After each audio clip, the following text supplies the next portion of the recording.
That too, but yeah. No. But that's something, yeah, we talk about that later.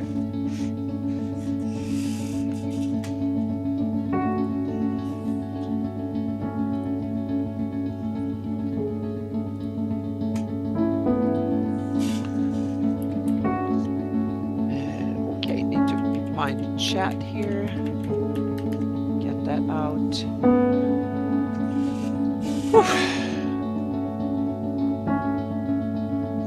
This would be fun talking about a future convention. Yeah. Yeah, and plus talk about a couple other things too. Oh, that's good. Yeah. Yeah.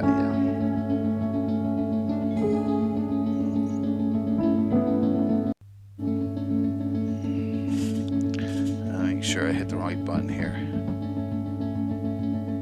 I'm guessing.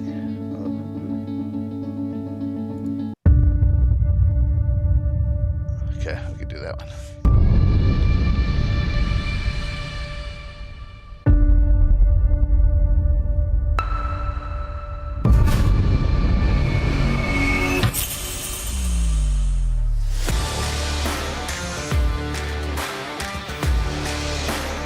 Studios.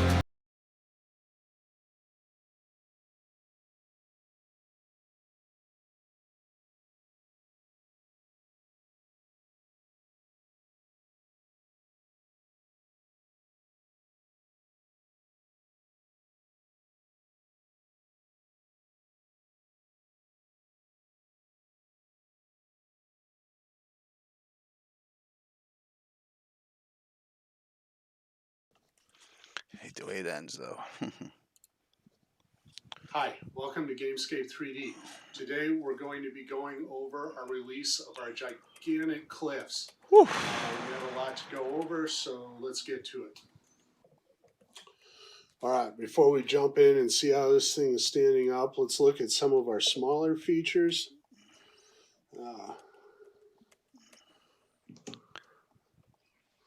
Some of these figures out of the way. Alright, you're going to have a folder in there called Magnet Face Cliffs. Jeremy, what's up? Those refer to a few specialty items that we have here. You can see this tree right here. Actually just pops right off. And after you pop it off, you can go ahead. I have a door piece you can swap in there. I also just have a plain cliff face you can swap right. You can pop in there. Okay.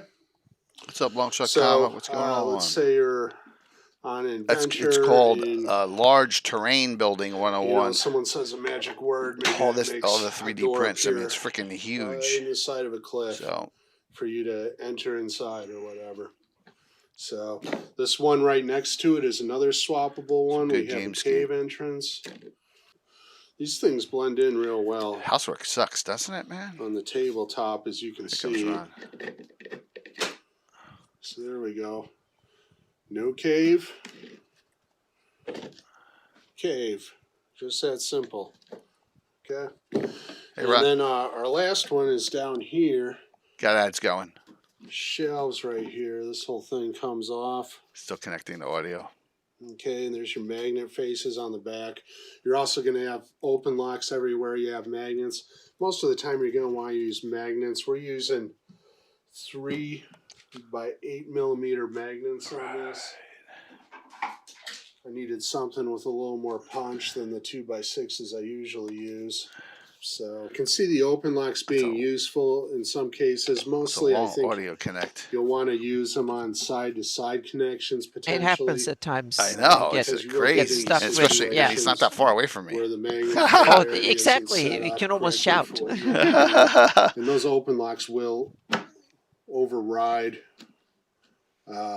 We'll see. He's like me. Get a black screen from time to time. In terms of this base here, you can use any 1/4-inch material. Putting that in yours just so you pop back up to the top. There we go. I hate that when people I talk to all the time at the bottom of the Discord list. 1/4-inch foam core, some kind of plastic. Might have to start again if it's just sit there and get a black screen. I get that from time to time. 1/8-inch material and shim it up a little bit. I wish I had more pics from Paige last year. I don't have that many. So There's Well, the you were hardboard busy. I'm using. Yeah, it's just that busy. Okay, and these set right It's like, on how can I take top. them all at GaryCon? I'm busy. I'm super busy at I'll go ahead GaryCon, and right? Yeah, well, move that's these true. out of the way Yeah. so you can sort of I see love the his front mimic. mechanism.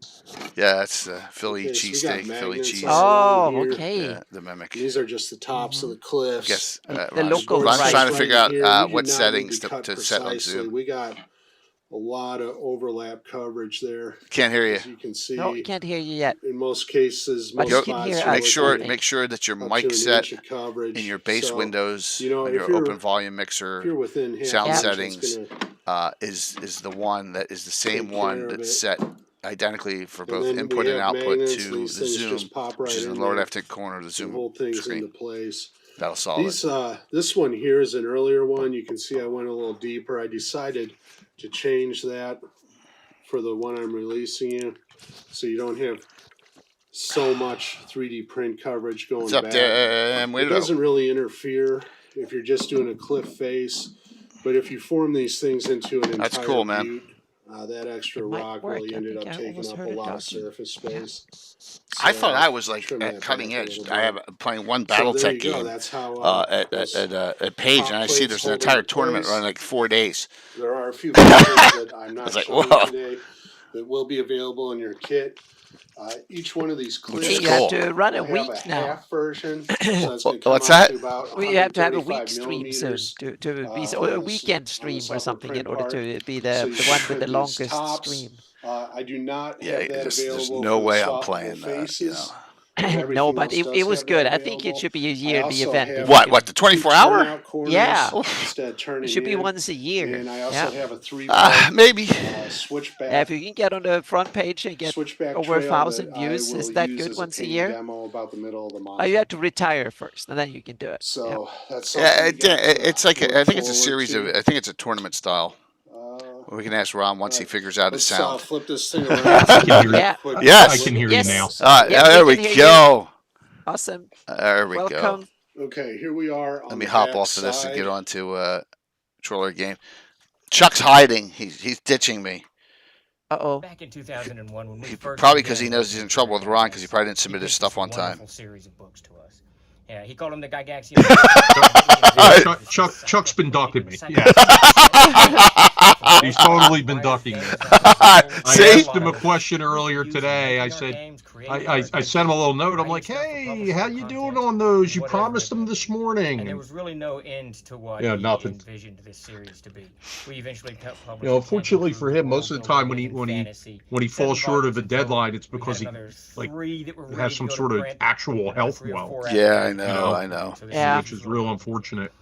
Well, I'm sending him a message right now. This Kickstarter is. We've got 7 books online ready to be printed. I'm like, We've you got better another 3 show right your after that show will up be tonight. I minimally said, hey, you out should come one as, night, and he as said we're he was working going, on it at but the we'll see. time.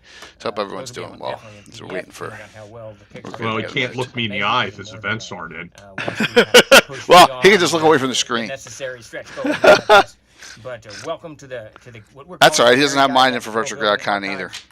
And please So. give us your support. Boing. Share it around if you can. That's Pledge good. You got a if can. D&D game Whatever this you need to do, week, whatever- Dragger here? whatever That's you good to can hear. do for us and the memory of Gary Gygax. When is it? We very much appreciate it. Trollord Games. Join the fray. Were you asking me? Oh no! See, I'm always talking to my He's chat. asking- I'm always talking yeah, to my he- chat. He's Oh, talking. Oh yeah. We're, you know, being live it changes the dynamic a little bit, you know. So yeah. Yep. Yeah. Wednesday night. That's cool. Yep. And he babbles over the starting. Yeah, that's a shtick. stuff here, so, yeah. We talk over all the ads all the time. So We also play here on this Wednesday night as well. cool. That's great. In person's always the way to go. Yeah, our Sunday game's not going to go again until August 4th. Oh. Unfortunately. Yeah, I'm out of town. I have to go to Las Vegas for work. So. Vegas. Yeah, it's not the fun. It's not the fun part of Vegas. We have an actual campus and hotel there, Oh yeah. the Carpenters Union, and it's our international training center. And I'm going out to teach classes. So. Yeah. Well, Dragger here, I prefer in person, but, I got so many special guests always coming in remotely to play, so it's a good mix, so. All right, almost live. All shout-outs are out.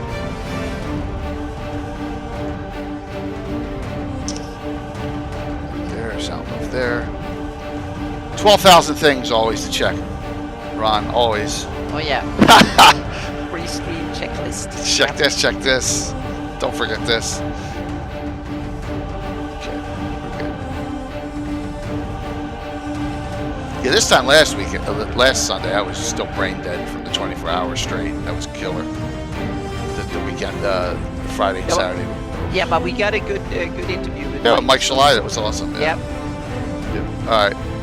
So everyone. Oh, only one player in your country. Oh my gosh. Well. Yeah. Well, that'll do it.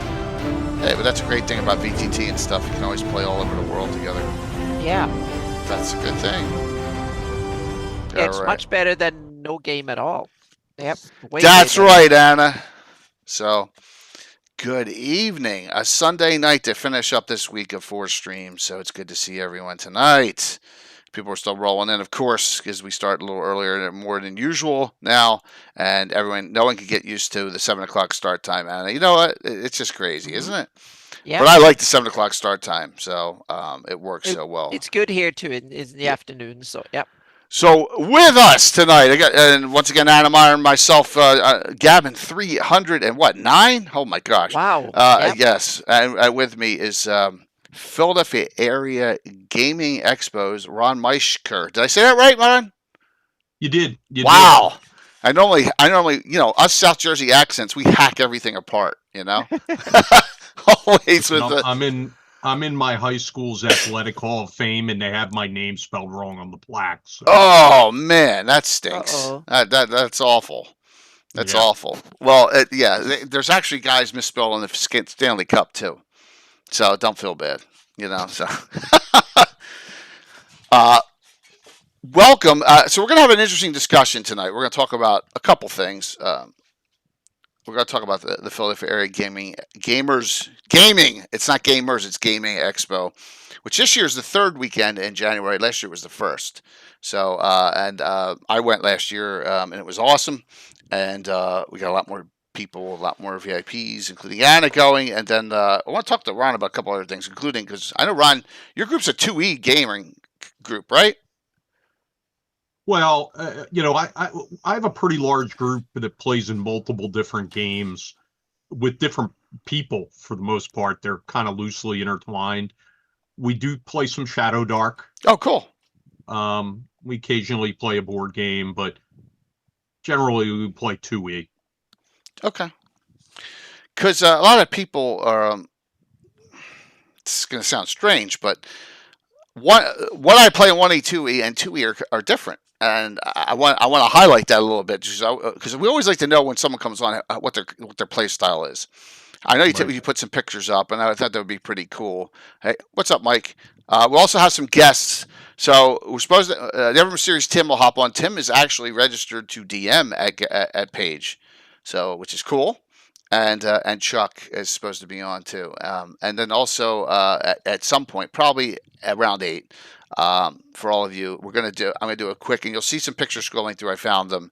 We're going to do a quick, few minute tribute to Gaetano LaFavi, who did pass, one of our community members, and it's long overdue for us doing that. And we'll do that real quick. Just talk about him because he was a great guy. So Ron, it was was it 2 years ago? You said to me about your idea for doing this, and I was like, cool. Just don't do it in the city of Philadelphia, right? Mm-hmm. Yeah. So I think I know you're over in Oaks, but I'm assuming which is outside of Philadelphia. But I'm assuming that's not the permanent spot for it too. I think you said. So why don't you tell us a little bit about the background and how everything came together, and maybe a little bit where you want to go. Sure. And thank you for having me on the program. I really appreciate it. Of course. Yeah.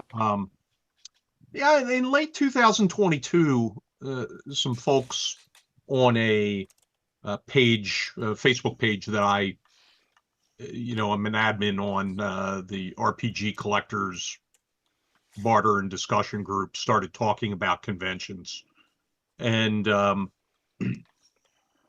they were really looking to establish something new, but they weren't looking to go new and innovative. They kind of wanted to take a few steps back to the old style of convention where everything is there in front of you prior to showing up. You pre-register, you know what you're going to play. You're not, battling to get in open gaming. You're not battling in cattle calls PAX. to get into games. You actually know what you're paying for, sort of. You're kind of guaranteed what you're going to do. And I tended to agree with that notion, but I was also kind of shell shocked over what had been going on over the past a couple of years prior to that. When COVID hit, it was great for RPG collectors because they had a lot of free time and they were out there hunting for games. And I'm a longtime collector, as you know. So it allowed many of us to connect and chat a little bit more than we normally would. But some of the divisiveness within the gaming community was really troubling to me. For me, it's very simple. Where we're all in alignment when we sit down at the table is that we love to play games, role-playing games, whatever it is.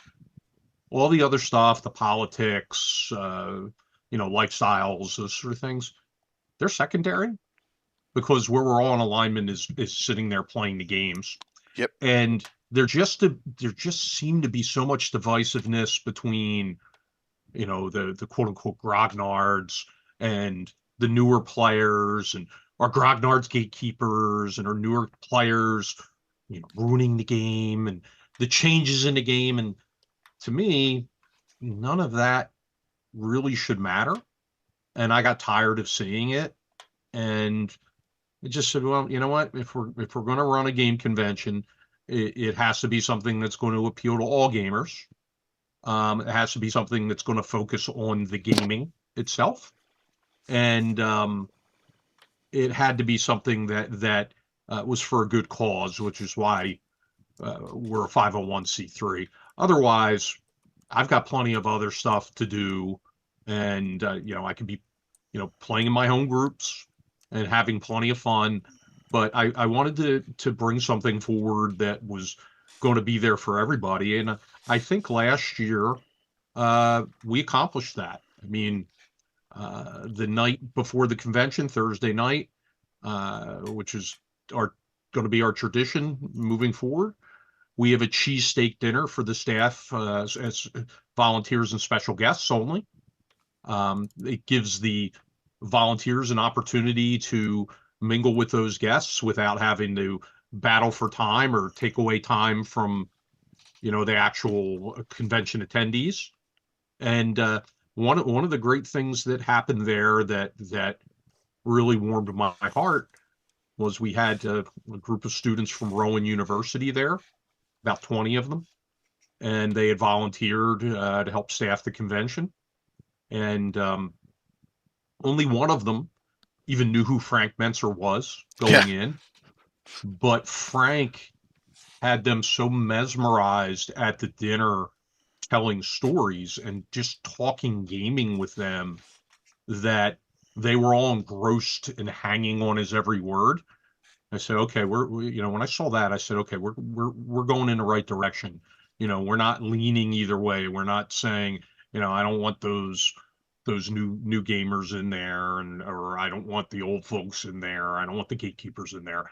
I'm not looking at anybody like that. We're all enthusiasts in our own way, and we're trying to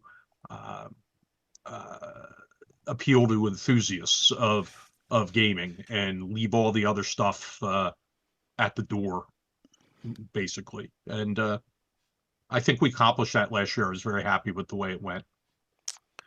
Yeah. So I didn't know what to expect, and I had signed up to DM for a couple events and have multiple seminars. Here, I got a couple picks. I must it's like I looked back. I didn't take that many picks at the Gary Cons until this last year, the 50th, and that's when I went a little crazy. Yeah. But like so, oh my gosh, I didn't mean to do that. Seriously, my gosh, I'll cut that one off quick. That's the Mongrels of the Putrid Tongue, Tim. Yeah, it's Yeah, we the don't. thing. You always have to press the wrong button at least once during the show. Yes, That's part of that one. Yeah, well, Yeah. if Tim comes back on, maybe we'll show it and Yeah. freak Ron out with it, but not presently here. So let me just do this real quick here. Okay. I there we mean, go. I didn't I wasn't there last year, and afterwards I heard so much good about it, so I felt, damn, I should have gone on the first one, so to speak. So thank you so much for inviting me to come on the second one. So I'm really looking forward to it. So Here's- inviting you was a no-brainer.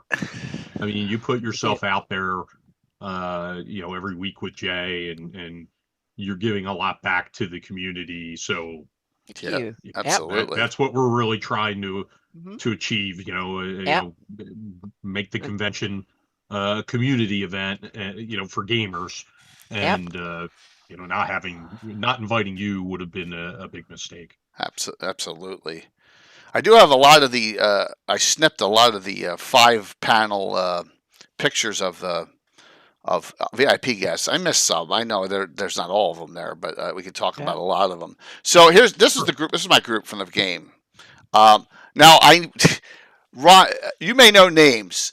I know the younger guy down here. His wife was one of those dice collectors, right? Oh, that's his last name's Brofsky, I think. Okay. Amanda Brofsky's husband. I don't know his first name off the top of my head. Okay, because like that night over at the Hilton afterwards, he's like, Jay, come here, take a look at this. And he's like making fun of him because they're like, this one's worth $350. It's a 4-sided die, Oh, this goes in the original Menser box set, and there was only 300 sets of the orange ones made, and he was sitting with me, and he's like, isn't this crazy? I can watch this all night. So yeah, it was pretty funny. So he was a good guy.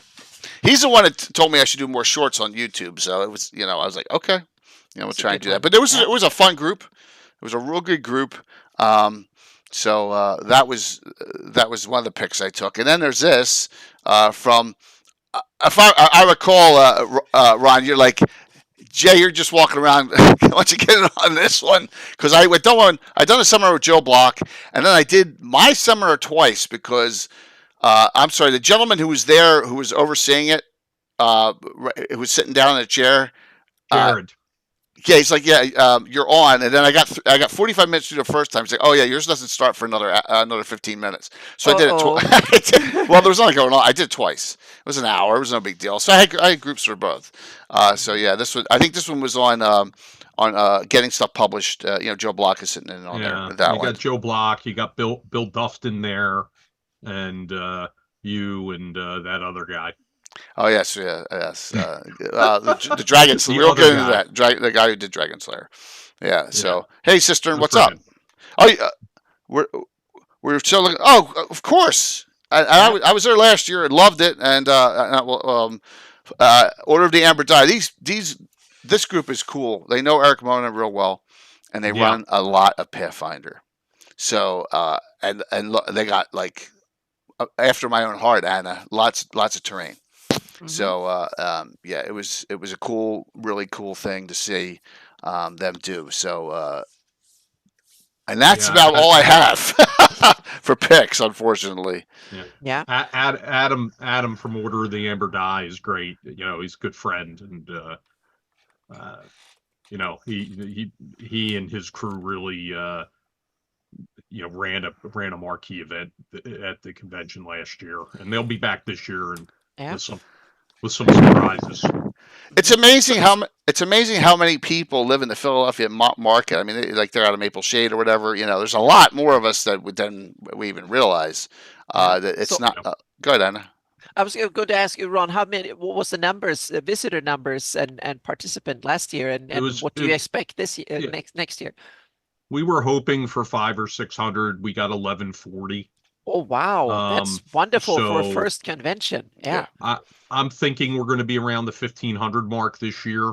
Um, we're 6 months out. We've got 450 registered already, and things just picked up rapidly. September, October, November, and December. I mean, people were buying badges like crazy last year, and I think we're going to see that again this year. Oh, yep. So yeah, I expect 1500 this year. That's fantastic.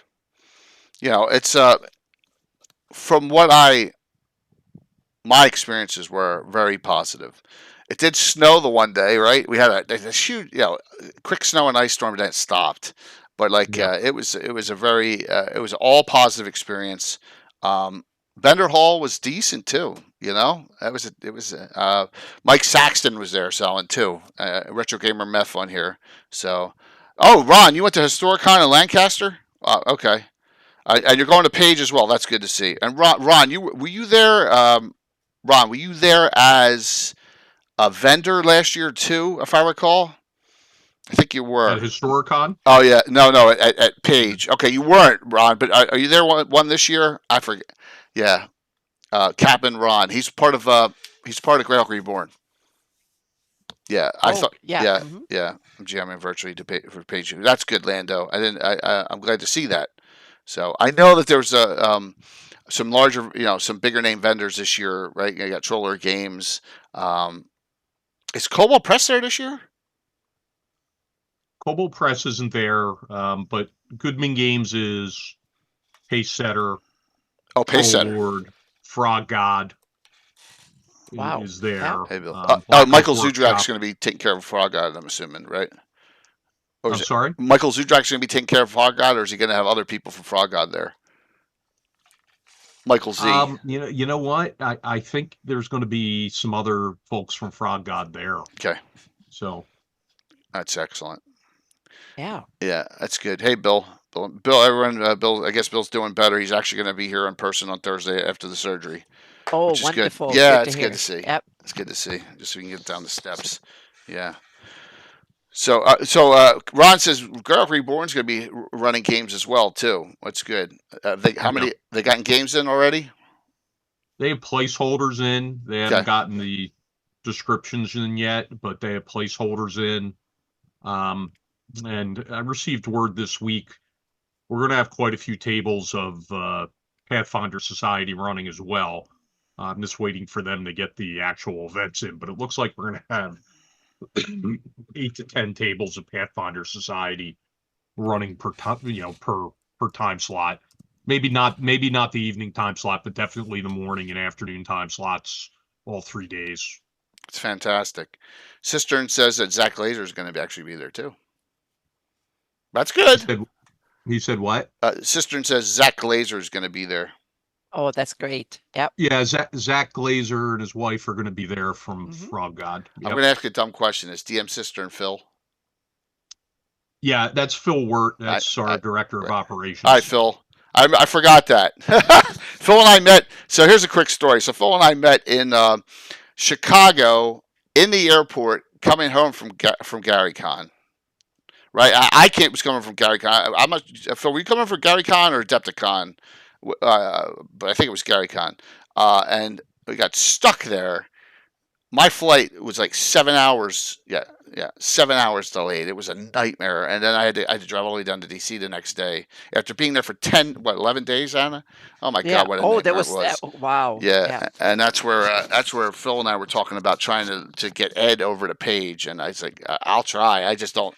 I know how busy he is. And coming out of Canada sometimes it's difficult, but it's Ed's birthday yesterday or today, I think, too.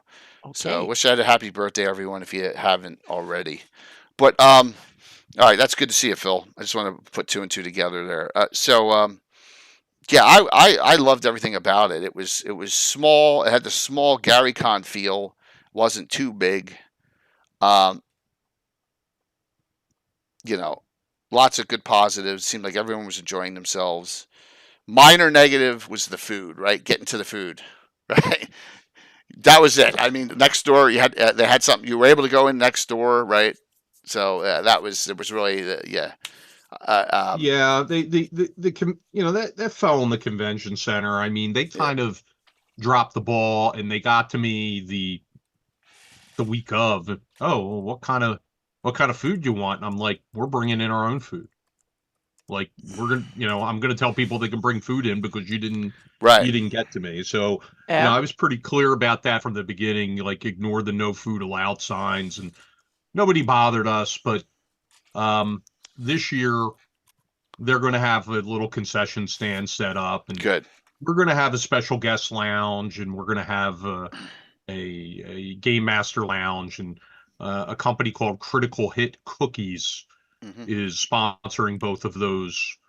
We're going to call them rooms. They're pipe and drape areas, but so there will be plenty of cookies and other snacks available in there, as well as Yeah. water, soft drinks, and coffee. Let me go back. Coffees. Let me go back to this pick here, Ron. I think they played in my game.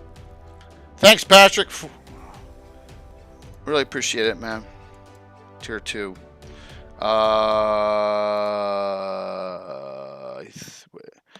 You know what? It's like everything's slow right here. I think these are Critical Hit Cookies. Kenneth and his wife. Oh. Am I remembering this correctly? Yeah, they're not familiar to me. Okay. The gentleman over there in the yellow is Jeremy Hafner. Okay. He's part of my regular game group. Right, but here the two on the far left. I think she is Critical Hit Cookies, if I recall, because she said that she may be. Yeah. She may be, because she was there with Order of the Amber Die. Yeah. So okay. So, but yeah, I'm pretty excited about that. That's great. Yeah, she offered to do some stuff for fundraisers for our St. Jude fundraiser, which would be awesome. Thanks, Why this awesome. Almost got a hype train running. So yeah, it was really good, and it's literally the hotels are like an eighth of a quarter of a mile away, right? So it's like boom, quick. And there's stuff going on at the hotel. There was stuff going on at the Hilton there as well. It was a lot of the war gamers were over there. A lot of the miniature games take place over there, and we're going to have some limited streaming from the convention this year. Mm-hmm. We're going to be streaming a game every time slot from one of the boardrooms at the hotel, and we're also going to stream the primary seminar area seminars. Okay. So that'll be going on all weekend, and then there will be some snippets of what's going on at the convention. We'll be doing some live streams out to Facebook to our group, walking around the vendor's room, walking around the game hall, things like that. Very cool. That'll make things a lot easier. I heard you're going to be streaming a program from the convention. Is that true? Sure. I have no problem doing it. It's easy for me. It's super simple. I don't mind doing it. I mean, how many times did I stream at GaryCon? 11. Yeah, and you did from Page last year because I watched it. It was I really did well. all the seminars. So, yeah. I did all my seminars from Page. They worked really well. The gaming table was too loud there, but but the seminars were except really for the one I got. They were watchable. Yeah, okay. The one you had to last second. Twice. Yeah. Mm-hmm. So no problem with the travel kit. No problem at all. So looks like the dealer's room sold out. Shlomo BF. Yes, it's been sold out for a while. Correct. Yeah, it's sold out in the middle of February, so we were sold out 11 months in advance. Oh wow! That's so fantastic. How many vendors will there be? There's about 50. There's about 50 vendor spaces. Mm-hmm. It's a very curated vendors area. Yeah. Because we don't have a ton of vendor space. Mm-hmm. I mean, 50 is still a nice amount for a new convention. Yeah. But as a convention organizer, you have to make a decision. Are you trying to bring people in who just want to go shopping? Mm-hmm. Or are you trying to bring people in to play games, and are you trying to build a vendor group that are cornerstones for the event as it grows? And in order to do that, we have to make sure that those vendors make money Yeah. and that they're not, we don't have 20 people selling custom dice trays. Yeah. I don't need to sell the vendor space in an effort to take in money. It was more important to me that the vendors do well, and they Yeah. did. They did very well. Oh, that's To good. a That person, they means. all reported they made money last year, Mhm. and that's very important because when you have a core group of vendors, even as you expand the vendors area as the number of people who come Mhm. expands, they're still going to be sought out by the returning folks who are coming back to the convention. So, with an eye on, we thought we were going to get 500. Like, you know, how many D&D themed candles and soap makers could we have in that room? You know what I mean? So I had to shoo a couple of those off once we settled on one and say, hey, listen, we're not looking to overwhelm the room uh, and Right. split how much money somebody can make. There's nothing worse for a vendor to come in there and have intense competition Mhm. on that first year. Then they're going to leave with a bad taste in their mouth, and we didn't want that. I don't blame you at all on that. It's just 50 is a lot. I mean, I don't know how many are CarryCon. Probably not. Maybe 100 max. That Yeah, room's not that's that somewhere. big either. No, and that's one of their problems is that it's filled to the brim and Yeah, then some. So absolutely. so So yeah. yeah, I think 50 is a good number for the quantity. Oh If you got yeah. 1,500 people there, I think it's a good quantity. Yeah. So Yeah, yeah, definitely. and that facility gives us room to grow there. Mhm. In 2026, we will be moving into the center. We'll be taking more space. We're going to almost triple the amount of space we have there for 2026. So we'll expand the vendor area a little bit, not a lot, but we're going to probably depend less on the hotel for their meeting space and kind of have everything in the one building starting in 2026. What's the plan? All right, so I know I don't want to jump ahead too much, but 26. What's the grand plan for location, or is that secret? It's going to still be at Oaks, except for we're taking The larger the area. the two large ballrooms Okay. or two large Mhm. meeting spaces as well as the two that we had. So we'll have 80,000 square feet there. Yeah. Are there hotels and stuff like that, or where do you see the bottlenecks if you want to grow? Meaning, what's the plan? Where do you want the convention to kind of be in the future, so to speak? What where? Well, it has to grow within the vision that we've set forth. It's real easy to load up a large space Yeah. with 400 dealers and then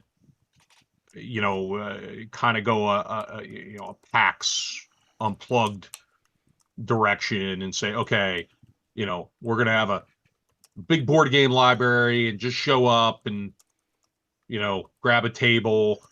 We're still gonna do what we're doing. We have a board game library, but our focus is on role playing games Hmm.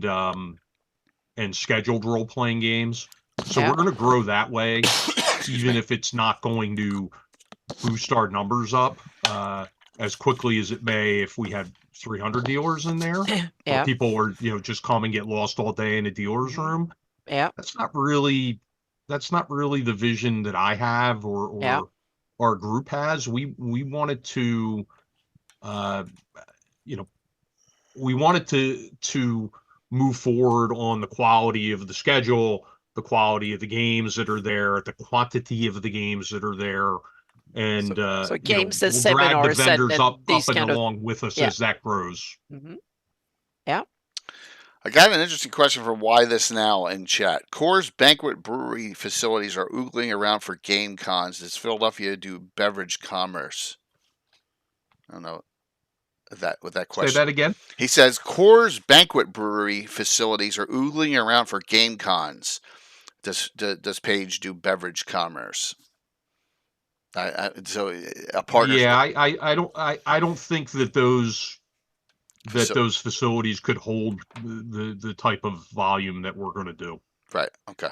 Yeah, I mean, because our 1140, that was an 1140 like constant, like they were there, not somebody who comes in for 3 hours and then buys stuff in the dealer's room and leaves. Like they're hanging around all weekend, and I just don't think that would be a good fit for us. It was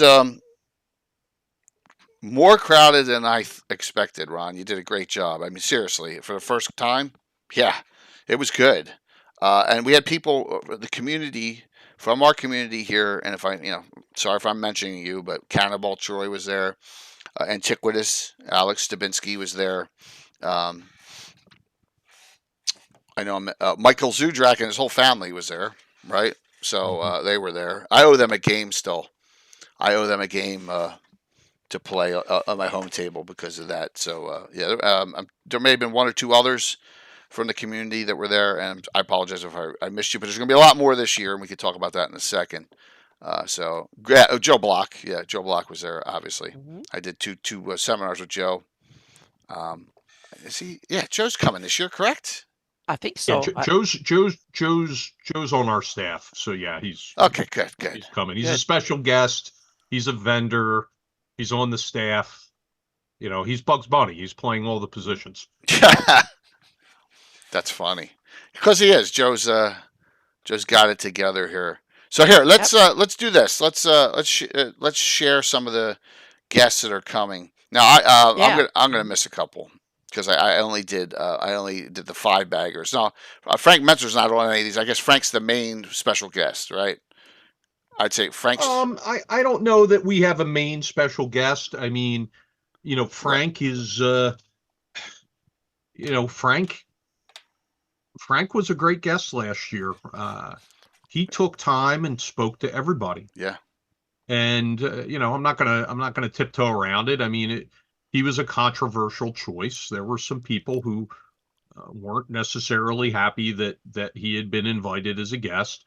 But those people were, when I say less than 5, who said I won't come because Frank's coming, it paled in comparison to the people who were really excited that Frank was going to be there. And being that Frank is from Delaware County, Pennsylvania, which is right outside of Philadelphia. Is he from Malvern? One of those. He's from Delco. Delco. I don't know which town. Right. It would be good to see him again. So and it's we need to make sure we get a chance to talk to these people while they're still around. And I've known Frank for a number of years, even from what I'm going to call the old days. And it was important to me. I said, you know what, we're going to bring him out. We're not going to dodge anybody who's asking any questions about why he may or may not have been controversial. I didn't dodge any questions. I just said, hey, listen, we're going to bring him out. There's a code of conduct. Everybody has to abide by the same code of conduct. I don't care who they are. Yep. And whether it's me or Frank Mentzer or Greg Gillespie, you all have to abide by a code of conduct. And if you don't, then then I'm going to throw you out, or you're not going to come back the following year. I guess I wasn't fortunately, too bad, we came away pretty unscathed in year 1 with very few incidents. That's good. That was a fun What did time. you say, Jay? I said, I guess I got away with all the stuff I did there. And I'm kidding. I behave myself. Come on. Yeah. But it was definitely. All right. So here's some of the great people. Go over all the awesome names here. Yes. And I imagine this, I got 25 of them on here. So, we got Bob the World Builder, Ben Milton, myself, John McGuire, and Sly Flowers, Mike Shea in this one. Oh, so all of them. Yeah. I do see Rob. Yeah, I'm not. Yeah, it's because someone challenged me to a drinking contest at Gary Con, and it went a little awry. So um, I don't know much about John. Can you tell me about John McGuire, or should I? Yeah, he's 321 Action Games, Okay. and he also runs the Vintage RPG podcast. Okay. And you know what? He's a great guy. He's I think he's tied in with the guys from the Independent Publishers Union as well, and they work very well together. And he's a good guy. He did a great job helping to promote Page last year. I think 25 of his listeners used his discount code. Oh, cool. So yeah, I mean that was a big thing for us. Fantastic. Let me go page 2. Jeff D, Ken St. Andre, Anna, Kitty Monk, Mike Schley. Yeah, yeah. So Ken St. Andre. That's why I said we don't have a guest of honor per se, but when you have people like Ken St. Andre, who I don't think he's been to a convention in 6-7 years, and Jeff D coming out again. Hey, Curtis. He was great. He took time to speak to everybody. We're so glad to have Anna there this year, and Mike Schley, who's local. He's a local Philadelphia guy. Used to be. Yeah, I know. Yeah. But you know what? He still probably bleeds Eagles green, so we'll give him credit for that. And then Kitty Monk is a cosplayer who showed a lot of interest in the convention. We met her, and she's going to be coming out. So Excellent. Okay, it's next one. Well, Richard Baker. Great. yeah, Levi that's Combs. a big one. Yeah, Eric That's a big one Garland, there. TJ Then, Johnson, Ian McGarty. Yeah, my main man Levi Combs there, and of course we've got Eric Garland. David Johnson's a real good guy. He's on our staff. He has helped immensely to get it off the ground, and then Ian, salt of the earth guy right there. Excellent. Played Richard Baker's board game, streamed that at Gary Con. Kickstarter made it, so I'm looking forward to getting that new game that he put together with his wife. Really looking forward to seeing that and playing it in hand. I'll probably stream it a couple times. Heather Ashcraft, Ben Riggs, That was awesome. Brian Yeah. Berg, Dale Donovan, and Chuck, who's MIA. Has not responded to he's hiding or something because he hasn't responded to my texts or my discords. So Listen, he is the Rocky Balboa as I am the Clubber Lang looking, in terms of ducking me. He's ducking me again. I'm staying on top of it as much as I can. We're gonna have to have a Clubber Lang Rocky moment at the steps of the art museum again in front of it. But no, you know what? Chuck's a good guy. He's awesome. He struggled with some health issues, Yeah, of and course. he's doing what he can do. And you know what? Dale Donovan, he couldn't make it last year. It was a health issue going on. What a great guy. I mean, he really is a great guy, and he did so much to help at the beginning of the convention by helping reach out to other folks who were guests, and constantly asking what he can be doing to help out. And Right. I'm really glad he's going to be out there this year. And Heather Ashcraft, I mean, she jumped in with both feet. She put together a seminar, same table, different voices, which I think's great. I think Anna, you're sitting in on that, are you not? Are you in on that? Oh seminar? yes, yep, mhm, Yeah. yep. Well, Heather and Yeah. we talked about it at GaryCon. So yep. Yeah. mhm, Yeah. So, I think it's going to be great to Yep. have that seminar included mhm. with the convention. Because I can't pretend I know but yeah, You know, it's some of the hurdles that women in the RPG industry might have to overcome in order to we get can gigs or be encourage others successful. And to I'm looking come, so forward to to speak. hearing it. Yeah. Yeah, we bring a lot of experience from various corners. So we had we talked about a lot of things that we can bring in and now there we need to have lots of creators of every kind, so to speak. So that I'm looking forward to it. Yep. It's always good. You know, Yep. Heather was at also was at Gary Con, and Yep. so Ben started a little bit of a firestorm on Twitter. Did you guys see that? Yeah, he did. Yeah, Well, he No, didn't I didn't start it. see it. What happened? he He well, I can expect what happened was that there were start comments when the history of 50-year history of D&D came out, and then that sparked a debate because that was a forward, so to speak, warning a little bit about the content or Yeah. putting it in context. It was mild, and then that kind of led to a well, we know Yeah, the and, internet and Firestorm, and Ben, he kind of went down and tracked the sources and say, well, this is the evidence of so and so, and yeah, Oh, without yeah, I know what context. I know what you're talking about now. yeah, yeah. I'm aware of it. Oh Yeah, yeah, yeah. but That's all right.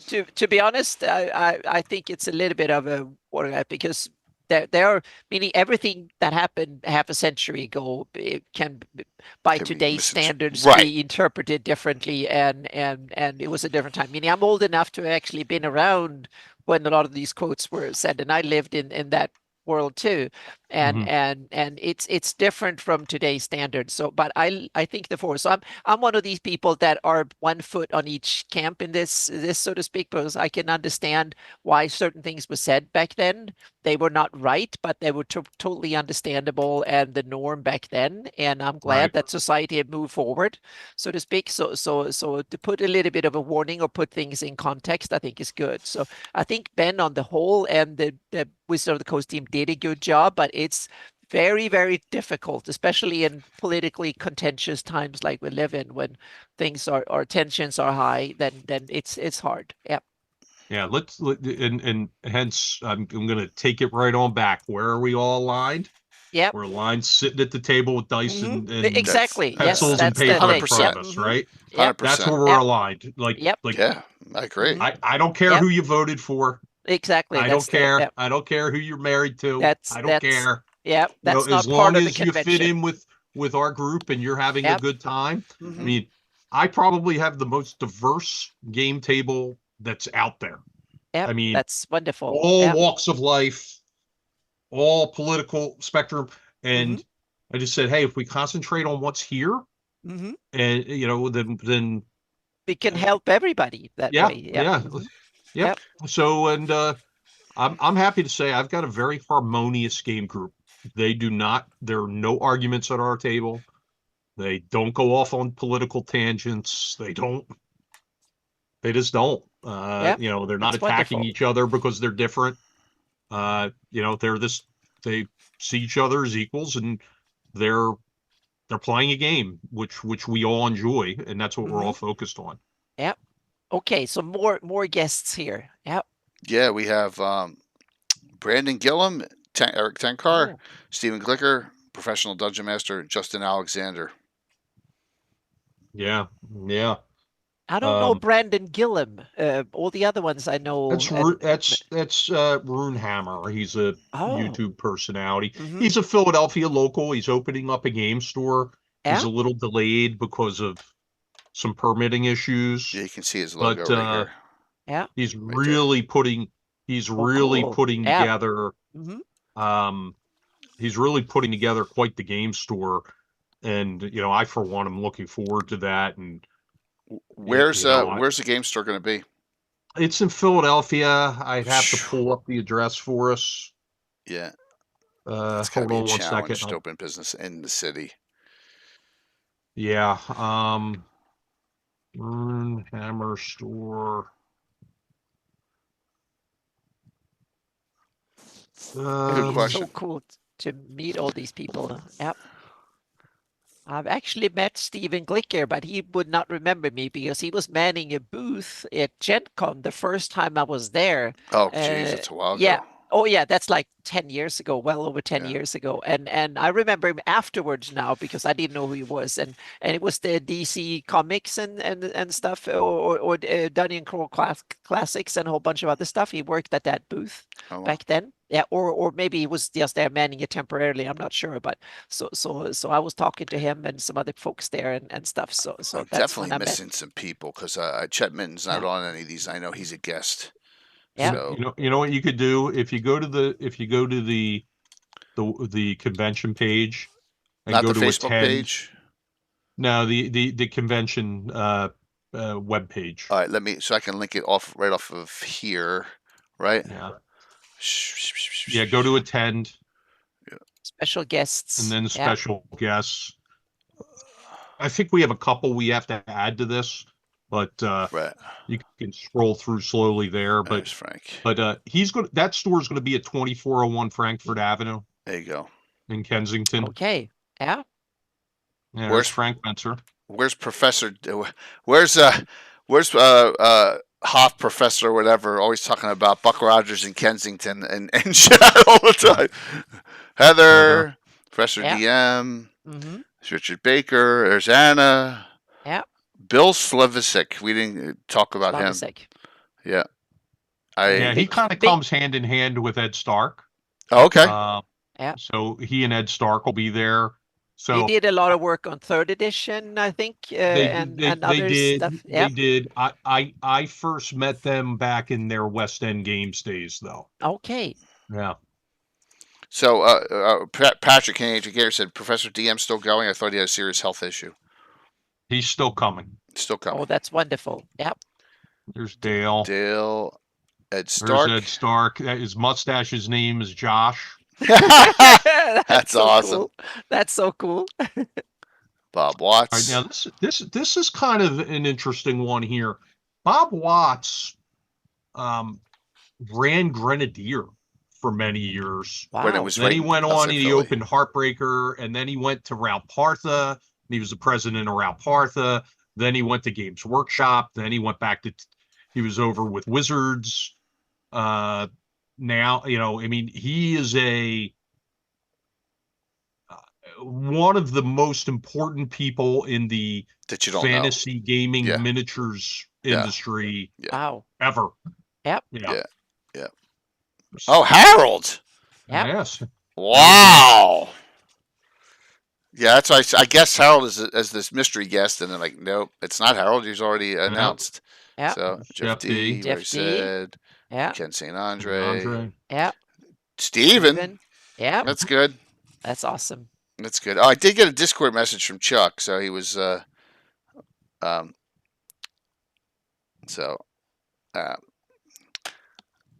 I won't even relay the excuse.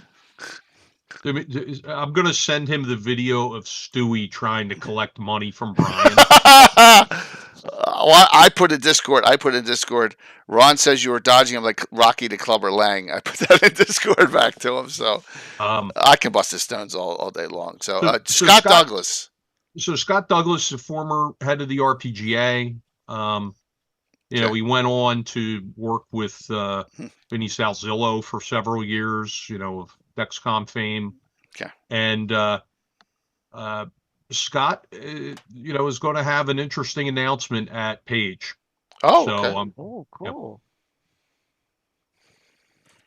Matt. Ballant. Yeah. This is Valley of the Pharaohs, but more importantly, a lot of those Palladium books, supplements that were put out there, castles and Mhm. castles big and blue keeps and book. Yeah. weapons and armor. He wrote those. Hang on for, a second. I have a copy here. I can What's show. up, Dale? Yeah, I think Tim's excited about him because it's like the realism in gaming. This was a classic, but this is the Yes. compilation of all of them in Yeah. one big book. Yeah. This Makes was a fantastic resource back in the day before the internet and Wikipedia and all the Right. other stuff. Yeah, A fantastic set of resources and rules neutral too. You can use them with any game. I was really glad that we brought him in last year as a guest. Yeah. Because he's somebody I think the gaming community had largely forgotten about. Oh yeah. Yeah. But he was there at the beginning, like with Detroit Metro Gamers and some of the really old school, D&D convention tournament modules, and Yep. he worked for Palladium for so many years. Mhm. And Can now, mention. Oh, sorry. I could just mention this is available in PDF from Drive-Through RPG still. Oh, that's I got cool. it. I got it as a PDF a few months ago, or like a year ago. Perfect. Yep. That's excellent. all right. Yep. Scroll down. Did we do Justin Alexander? I can't remember on the other ones. Justin. I think we kind of touched on him. He's a YouTube content creator, Mhm. and I think he goes by the Alexandrian, and Yeah, and he had a really wonderful interesting blog. stuff. Yep, and did a book that was caught Fame last year. Yep. These were both at Gary Con, both of them. Yeah. Kristen and Dan Stacy, they're from Avenue Studios. They're actually handling a lot of the streaming content for the convention that's being put out by the convention, and they have their own YouTube channel and things like that. But they've showed a lot of enthusiasm for the convention, and we're happy to have them on board. There he is, R2D2 and some other guy. Ooh. That's funny. Ben Barsh. Ben Barsh is a good guy. Good guy. There he is, the Camernator. Alex Mhm. Kammer. Yep. Yes. Very happy to have him coming out. I'll say. That's yeah. pretty impressive. Yep. He's awesome. Yep. Heidi Gygax Garland. Yeah, we couldn't afford Luke, but Heidi was happy to come. It was awesome. Yeah, I don't know who can afford Luke. Not Yep. me. There's Not our nonprofit. There's Zach's wife, Jennifer. Yep. Well, she's That's awesome That's the real brains behind Frog Guy. too. That little bit of truth to it. Yes. Yeah. Yep. Mhm. Amanda. That's Jeff D's partner. Okay. There's He's an Joe. artist. Oh, There's awesome. there's Joe. Yep. Mhm. John There's McGuire. John McGuire again. Yep. Ben Milton. Ben Milton. again. Behind Nave and Bob a the whole World bunch of other Builder. stuff. Yeah. Dave Simpson. Dave Simpson, New Jersey's own. Stephen Glicker. Clicker. Yep. Roll for Combat and There's and Eric- Battle there's Zoo Eric and Tenkar. Eric stuff. Tenkar. Brandon There's Gillum. Broonhammer.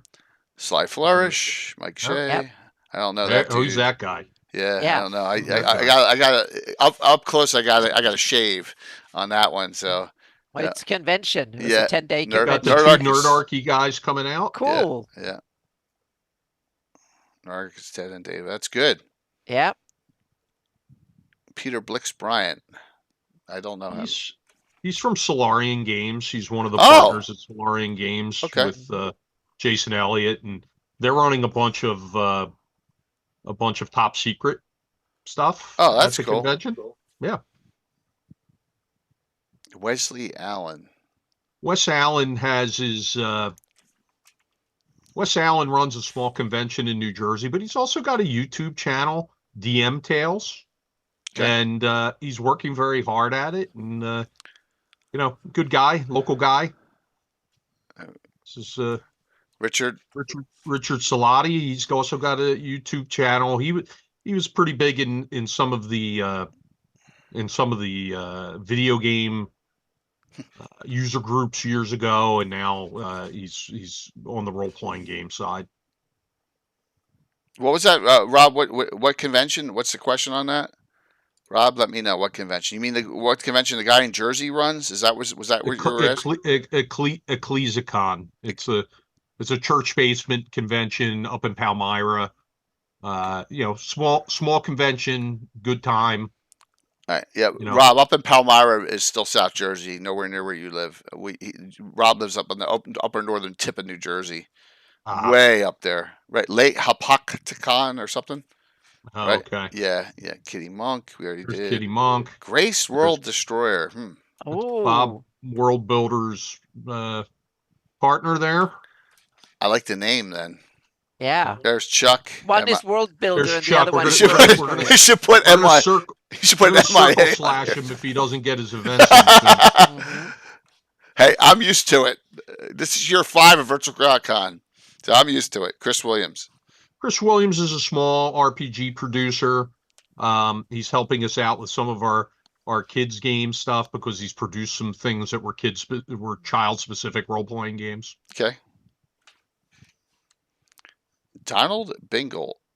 So Donald Bingle actually is a pretty impressive TSR contributor over the years. Had a lot to do with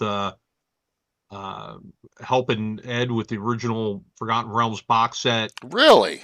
Yeah, and Donald was the top rated.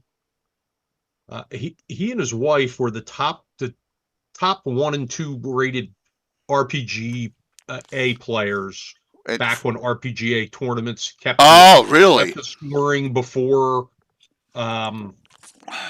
Living City kind of washed a lot of those RPGA events out.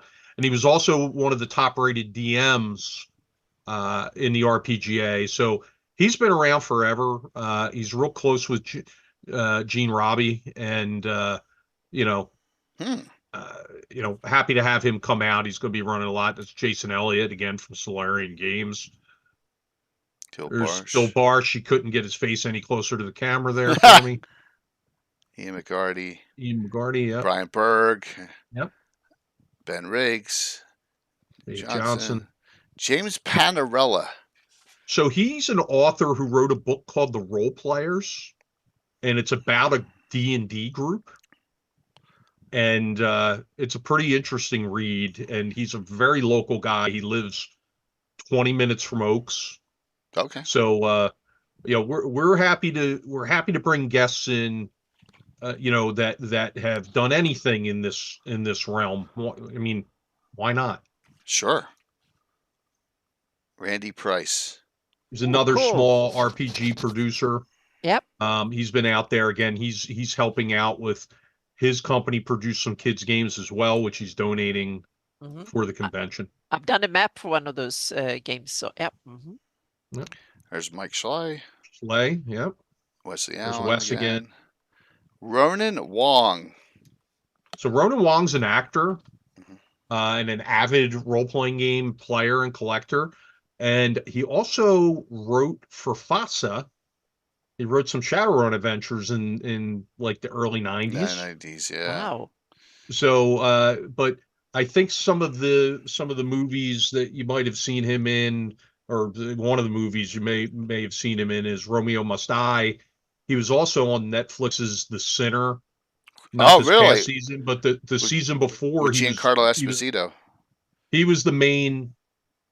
No, it was Bill Pullman. Pullman in the first season. It had what's her name on? Pullman's Pullman's strange in that. He was always hurting himself, right? Yeah. So Ronan was actually a primary cast member, I think, on season 4 of The Sinner. His character was accused of murder, and the entire season was about trying to figure out if he actually did it or not. Zach looks like a little psychopathic in that picture. Yeah. It's okay. There's Chet. Oh, there he is. He's cool. Yeah. Chet Minton, the artist. Oh, he's awesome too. Chet's really good guy. I thought I knew everyone at GaryCon. Chet knew everyone, right? Chet's like, oh yeah, I'll bring him over. It's just like, it was crazy how many people. Really Chet good knew. guy. Levi. There you go. So yep. I have a story to tell about Levi. Please. I don't know if you but he had to have brain surgery last December. Oh, that's a shame. And it was a life-threatening situation, and he couldn't make Page, and he was so upset, like literally just off of surgery, like a couple days before. He was so upset but he kept contacting me, tell me how sorry he was he didn't make the convention. And I said to him, hey man, you want to do something for me? Get better. Just get better. I'm sure if you could be here, you would be here. And he was texting me, I'm really sorry, blah, blah, blah, blah, blah. And I'm sure the effects of anesthesia were still on him. But I made sure I drove down to Maryland and brought him brought him a convention T-shirt and a convention booklet, and Wow. went and visited him. And if you don't know Levi, he's Planet X Games, and some real nice, early edition OSR type content there. But not a nicer guy out there than Levi Combs. Wonderful. So glad he can be here next one. Yeah, For page yeah. 2. That's great. Yeah. So I gotta do this real quick. See if I can hop up here and let me go to the Facebook page. Bum bum bum bum. Man, And Ron, I must say, I love your slow. mimic. Your Phil. Yeah. Who, Phil? Yeah. Mm-hmm. Oh yeah, he's ready to go. It's so cool. He's Yeah. he's excited. He was the most photographed being at Page last year. Uh-huh. Yeah. Oh, I don't know where that post is that you put. I wonder if I will reveal who the mystery guest is this Sunday. That's funny. Oh, okay. I'll repeat the guess. I'll repeat the clues. Yeah, The you main can repeat the clues. clues, man. We've gone through all of them. He told us he was born in Texas. Part of him will always consider Wisconsin to be home. He he made his first contribution to the role-playing game industry in 1977. His middle name is Elgin. His mother's maiden name is DeFalco,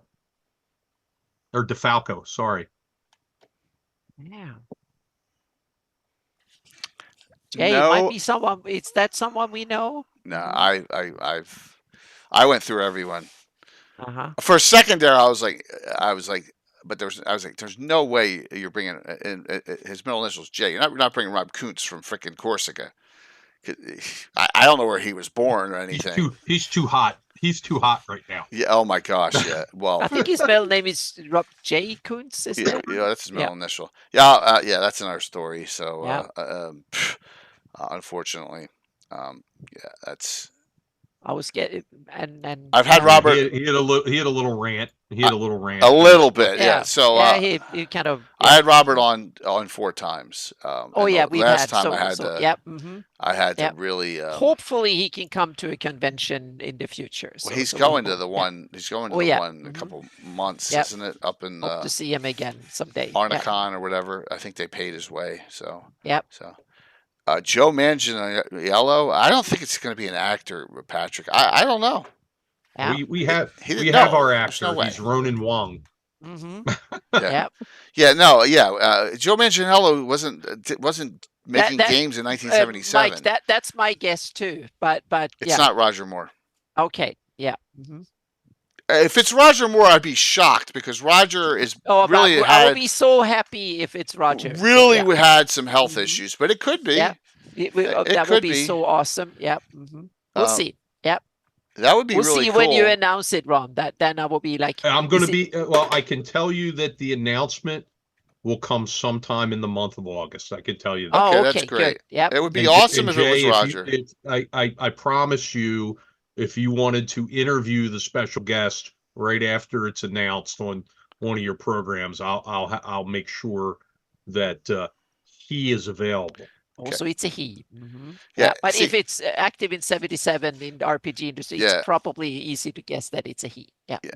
So, but we know the health issues Rogers had, Mhm. and that he stopped. He was coming on once a month on the show, and then he said he couldn't come on anymore because of his health But issues. he's still prolific because he sends me Oh, yeah, I got yeah, a couple of he's- emails from him, one today, a couple hours Yeah, ago. So absolutely. he's I still just- writing things. I He's don't know his finding middle, but cool his- stuff, and he's digging up some Yeah. old cool stuff that hopefully we'll see in It could one be of the maybe it is Greyhawk Michael. magazines. Maybe he's decided he's going to go to one last con or something. That would be that will fantastic. be fantastic. But we'll see. Hopefully, we can at least have him on the show again soon because he has some cool stuff for I don't know which fan scene, but very soon Visions. that will be stuff. Oh. Visions, yeah, that will Well, be Vision stuff. Yeah. Yeah, well, speaking of that, real quick here, I'll shout out at the end again. But yeah, that's Wednesday night.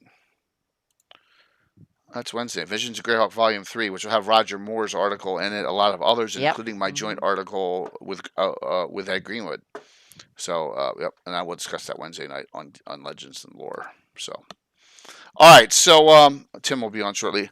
All right. So we don't know who the special guest is, but you got a lot. It's probably got triple the VIP guests this year than last year, which is really cool.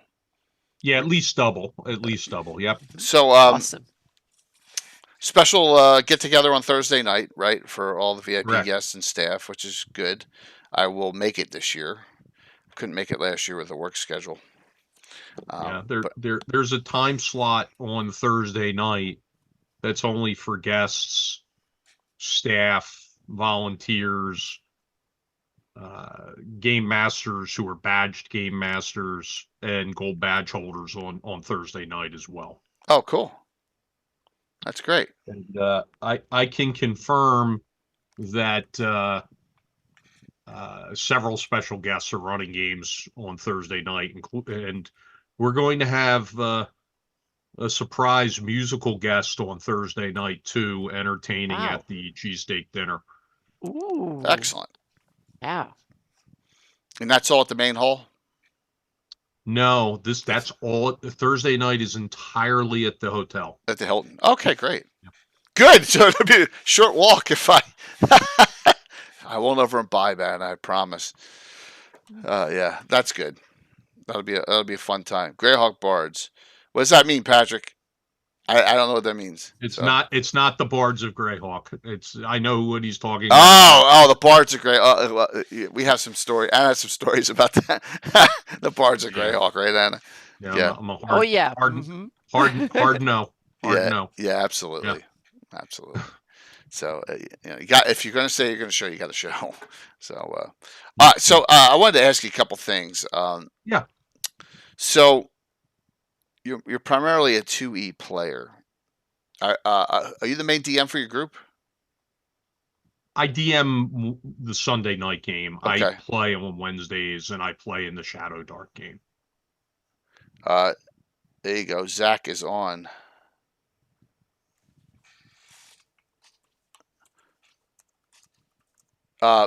Cool.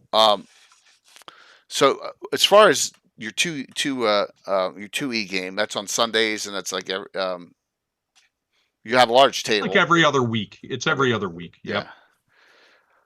Yeah. As far as like rules used, why 2E?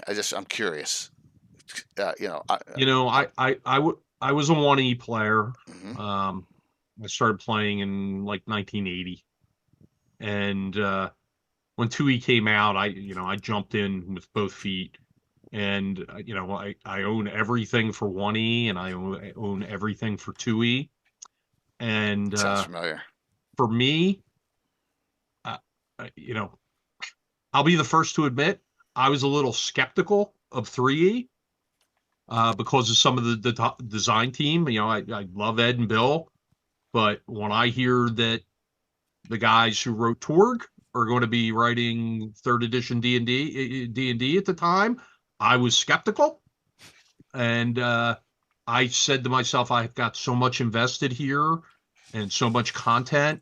And I made a decision that I just wasn't going to move forward. And then all the nightmare stories came out about 3E. No one liked it. And then they went to 3.8.5, and then, okay, that seemed to have been better. And then 4E was widely panned. And, I'm glad. I'm not saying I don't own any 5th edition or 4th edition or 3.5 or 3rd edition stuff. I've got tons of stuff. You can only kind of catch a little bit over there in the darkness. I mean, I've got a whole room in this. And then I have a game room full of stuff. But for me, I enjoy 2nd edition. I know the rules. I think it does everything I need it to do. I think every player can make their character the way they want to make it, with the proficiency systems and the class kits and all that good stuff. So I think it's a complete system, and I just made a decision I was never going to move on. Now, I play other RPGs, I mean, I'll jump into games here or there, but Sure. from week to week, I enjoy second edition, and that's what I play. So I'm splitting hairs here Yeah. and trying to explain, because everyone says it drives me crazy. I'm not a second edition DM. I'm a 1E2E DM. Right. So when the character creation starts in your game, you get someone who gets a kit book, for example, and wants to play a Myrmidon fighter or wants to play an evoker, right, or a necromancer. They just pick up the book, follow what's in the book, and correct, and then they have access. Oh, you can use this spell, correct, right? So sort of. I mean, if we're in a campaign, if we're starting a new campaign, which luckily I've got long running campaigns that have my Sunday night games have been going on 6.5 years. I mean, I know it pales in comparison to the that's okay. to your game's tenure, but 6.5 years is still a long time, right? Sure. Thanks, Patrick. Well, yeah, absolutely. So when you do that, you want to make sure you get started off on the right foot. Right. So I'll wait dice rolls. Like if you say, hey, I want to be a dwarven fighter. Oh, absolutely. Yeah. Okay, then we're going to roll 5d6 for strength and take the 3 highest. Yep. 3d6 for dex.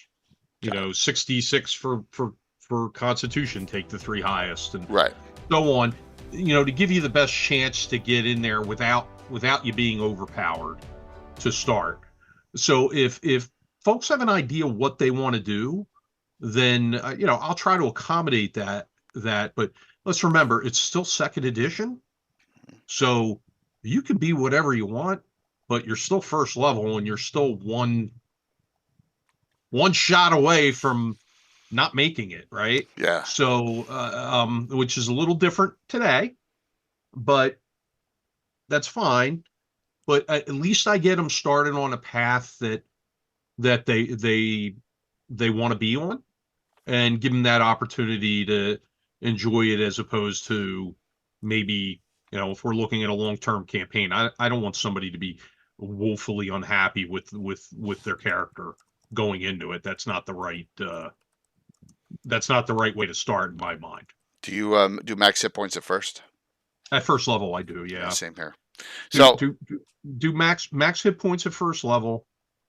As they go up levels, I'll let them re-roll 1s on hit points, and you get 1 other re-roll on hit points that you got. We keep track of it. So if you roll 2 and you want to use your 1 re-roll you get for your character's lifespan for hit points, you can re-roll it. If you get another 2, you're beat. But we try to let the characters be successful without being overpowered, and that's the way to do it. Yep. So I know I'm splitting hairs. Just wanted to. So yeah. If any book that's in the 2E era that's not like, can they play Necromancer from the Complete Book of Necromancers? Can they play, any of the Splat Book classes? Anything Player's Option? I'm seeing Player's Options probably not. Okay. Because to me that's 2.5, and it definitely is a slightly different game in my mind. Okay. If you have weapon mastery, that's like being double specialized in first edition, right? That's almost like being triple specialized. Yeah. So we've kind of stayed away from those. But in terms of the books, it's pretty much anything goes. I mean, okay. But if I'm reading through a kit from the Necromancer's Handbook, and most of those are supposed to be NPC kits, I'll look at it and see if it's reasonable. Right. I'll bring in some stuff that I've seen in other places. Like Mayfair had a great book out about witches. that I thought was outstanding, and it was an alternative to the witch that's in the Dragon Wizard's 106. Handbook, a different take on it. Yeah. And so I'll get a little flexible, Right. and I want the characters to be creative with what they want to do, but I'm also very careful to make sure we're not letting somebody be here while the rest of everybody else. Okay. You can't do that. That's fair enough. Yeah. So for example, for our witch, we use either 106 dragon, which Tim uses, but I use Timothy Brannan's. I use Timothy Brannan's witch more and hybridize him, and that's he's got a good one e witch. No, so all right, so you heard that. What I'm trying to explain is what I do is like, do you have elementalists, wild mages? You allow those? Sure. Okay. Yeah, especially I run out of the Forgotten Realms, so. Oh yeah. Wild mages, wild magic. That's the thing. Yeah. Got it. The difference: minor splitting, 2E game. That's a 2E game that Ron won, which is great. It's good to see. A 1E 2E game is I take those classes and I back convert those classes to a 1E game. Sure.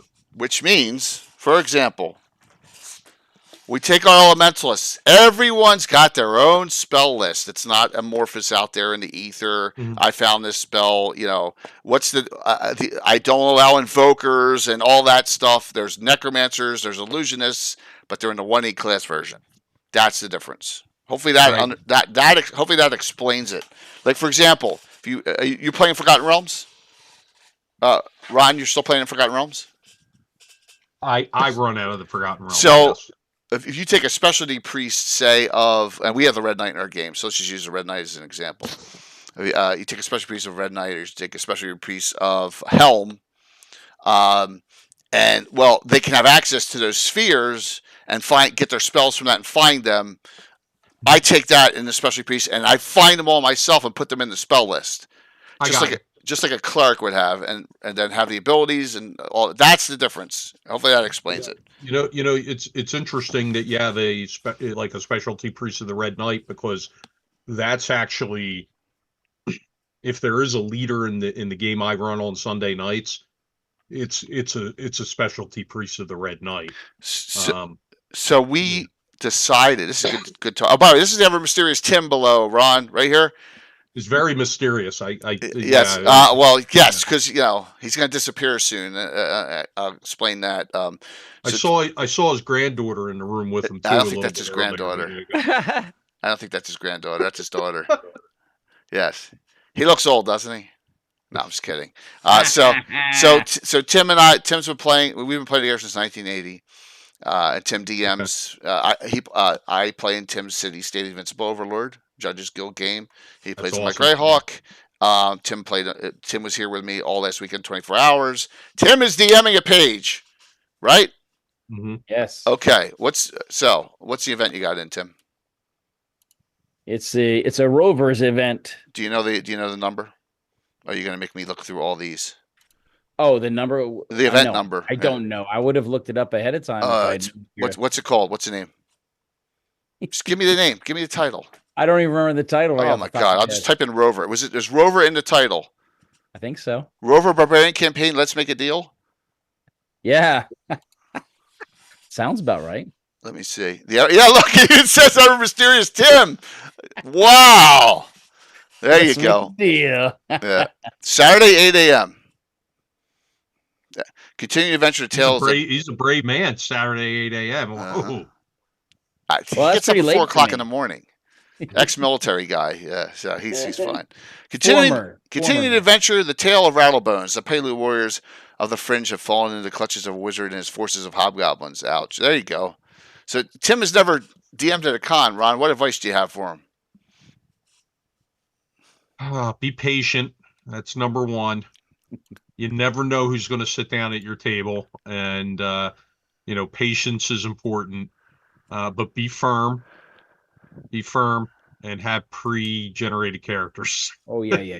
There's with that have direction. That have direction with them. Like, I run at conventions, and I typically will provide the character, and there will be a character personality, even if it's only 4 or 5 lines.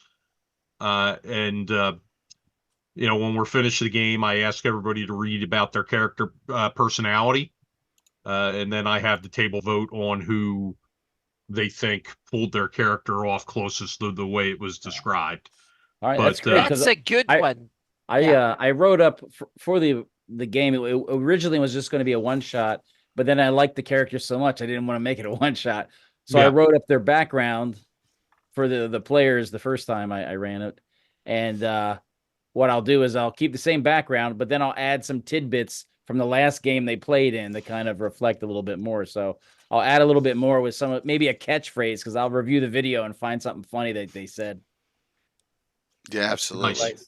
And so and that's the thing with we try and do interactive games that are pertinent to the campaign.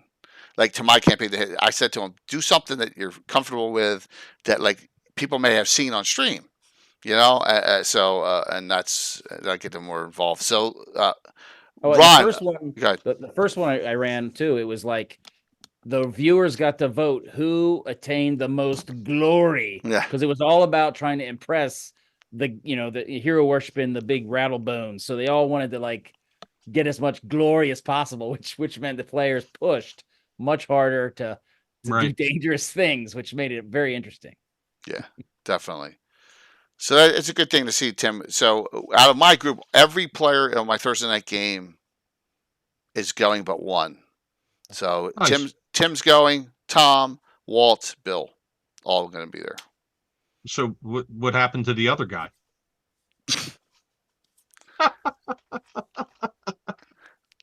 How do I explain this?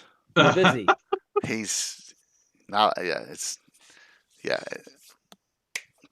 Some people want to play the game, go home, and not be part of the greater community, and I'm okay with that. I got you. I'm okay with that. Social media exposure is not preferable for everybody. Yeah. Yeah, exactly. And Yeah. that's fine. That's fine. Yeah, Ron, I submitted my game. I will run a Shield Lance game, a 6-hour session. 6 as well.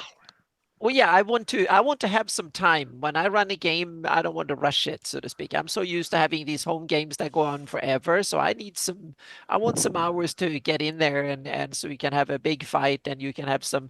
I don't want to have to rush things through after 20 minutes. I want to have a little bit of time to build the story and stuff like that. I can't run half as effective as you can, Jay. So I need to feel like I'm there, so to speak, for a longer time. So yeah. So you can make Ron chuckle. I guarantee it. And I tell Ron, how many sessions did it take before your characters went from 0 level to first? That probably took about 15 sessions. Yeah. Mm-hmm. Yeah.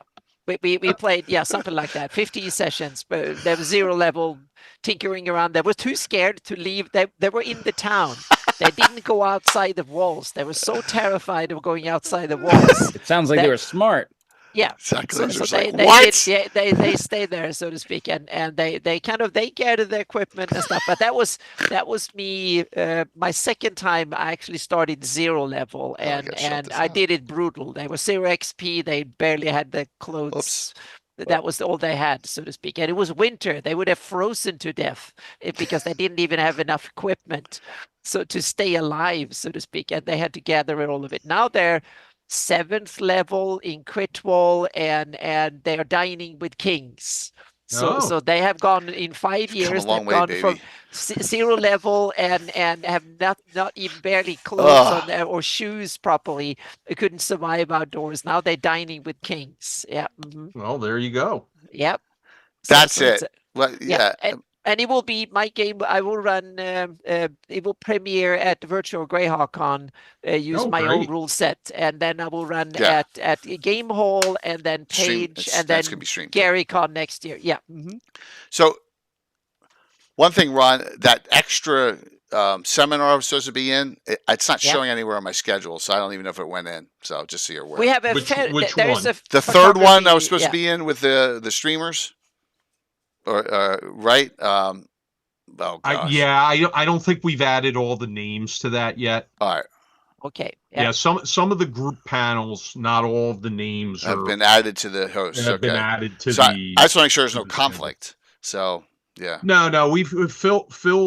All right. Phil is very obsessive compulsive, so he's all over it, making sure there's no conflicts. Believe me. Fantastic. So I'm surprised I'm not getting texts from him right now telling me what I'm missing. he may, he may be out there working the game here still right now. So for me, Yep. if you missed it at GaryCon, you can. I'm running puppets and then some again because it's fun and stupid and just a good overall time. So yeah, Phil, if you could tell me when that seminar is and its title, that would be great. Its events number, I'd love just to see. So this is an ode to the original World of Greyhawk 11, WG11 puppets. I ran this during the St. Jude fundraiser 2023. We added in the the Zuni warrior from the Trilogy of Terror movie, right? I got to do the voices. Yes, you did. Yes, you got to do the. Oh, awesome. Yeah, Yeah. yeah. Of course. I mean, it's a fun game. So yeah, so I get to run that. I'm going to run it, and I'll have all the miniatures there. The great thing is this is one of the few cons I can drive to, and load up my vehicle with terrain and miniatures. So it's not an issue. So I'll be running that. Nice. Yeah. You'll get to see, and Freddie McKruger will be there too. Eric Mona's favorite of all time. So, yeah, yes, exactly. That Trilogy of Terror scared me when I was a kid too. And then this is the big one. I changed it up. I'm like, I'm going to change things up. I didn't even know there's a whole BattleTech tournament. I'm going to try to get in on that. But I'm running a BattleTech game there. For the first time I've ever run a BattleTech game at a con. But let's do it. Let's change things up. So I'm doing a mission we just did like a couple months ago, live stream, Invasion Corey. And it'll be good. It's a hot drop against McCarran's Armored Cavalry, and the Blanford's Grenadiers. What's that, Ron? They're nice. There's quite a bit of BattleTech at Page. I saw that, and I saw they're in a separate room. I'm in like L, and they're on D. That's cool. It doesn't matter as long as the table space is the most important thing there. Yeah, BattleTech with MechWarrior. I love MechWarrior RPG, and we talk. So we do it a lot on live stream on Saturday morning. We'll do it. Oh nice. Yeah, we've been playing that since the '90s. Yeah. That's our backup game. Tim's character Hikaru Wakafuji. Do not imitate him on stream right now. I won't. Yes. He's, so and then I got World of Greyhawk settings, editions change, Greyhawk Indoors. We did this last year. There's a lot of updates. It'll be Joe Block and me. Maybe Anna, if you're there, we can fit you in on that too. Yeah, and I have a cartography seminar on Friday, and then we'll see if me and Mike Schley can get one together. That will be kind of fun too, if we can squeeze that in somehow. Right after that, Troller Games in the Free City of Altamira. So there you go. We'll have an update on that and other things in Troller Games. Yeah, you have the Troll Lord Games seminar now. Mm-hmm. I think Steve's sitting in one of another seminar, good, unrelated to Troll Lord, just gaming in general. That's cool. But yeah, you're locked in there for that. Yeah, because we do a lot of discussions with Troller Game sponsors the channel here. They're fantastic. So if you have not played BattleTech Sustains, you got to check out one on live stream. We'll have one coming up in a couple weeks. Every couple months I do one. It's fun, and right now we're in the middle of a war on the planet Corey. That's the first mission. That's a hot drop mission. We got a high altitude drop in and stop a frontal offensive. Typical. So Tim, do you have any questions of Ron? Since Tim, you didn't even go to Page a couple years ago, right? No, you were not at Page. Okay, all right. So this is Tim's first real con. I know. My first real con was like, yeah, absolutely. So when is Anna's game? It's not scheduled yet, so it will be on Saturday. I applied to have it on Saturday, so we'll see if it be Saturday. I think morning, like 10. Yeah, so it's conflict for you. Or 1 in the afternoon. So if it's 1, then Tim could sign up. Yeah, depends. I think it was like 10 or 2 o'clock. I think I put those two alternatives. So to pick. So When did you put this in, Anna? today. So, Today. yeah, today. Yeah, this morning. So it was like 3 hours ago or something like that. 3-4 hours ago. I'm gonna have to use Anna to motivate Chuck to get his event. Okay, yeah, there you go. Mhm. Poor Chuck. I don't have any questions right yet, but I will say that when I put it in and then I wanted to there was a few things I wanted to add. He was very helpful in squaring me away very promptly. That's and good. So I was like, man, that's awesome. Yeah, we're on. We try to be on top of it. I mean, we really do. I mean, some of the tables assignments might change between now and January, but once we see all the events that are in, we'll try to accommodate some game masters that are running multiple games that might have come in late. Right. So they're kind of, you're kind of putting them at tables wherever you can find them, but we'll try to consolidate some of those game masters tables so they're not moving around. I do have a question. Please. Probably, I'm just thinking of things. So, I haven't gone to a convention before, so this is my first one, and I'm DMing. How loud is it in the room? Mm-hmm. Can get loud. That depends. Yeah. Can get loud. Here's the thing. There's nothing acoustic except for the people in the room. Yeah. People are the only thing absorbing sound. However, it's such a high ceiling in there that a lot of the sound gets kind of lost up in the plenum. So that's good. You won't notice it. I don't think it's that bad. I don't think it was that bad last year, but we'll see what it looks like this year because we definitely have more events this year. So we're already anticipating, like I said, we're going to have to expand into the bigger area for next year. Well, I will go ahead and warm the voice up because I bet I can be louder. You can have your drill. Let me put it this way. Yeah. You won't have any problem DMing. I would have a problem with outside noise if I was putting the stream equipment up right there at the table. I think I would have an issue, right? But that's not what it's meant for, right? It's not meant for that, so that's why I didn't do it there last year either. Yeah.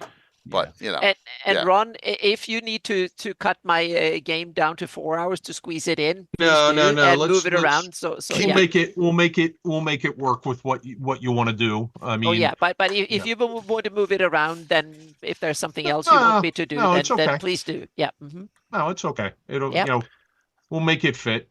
Yep.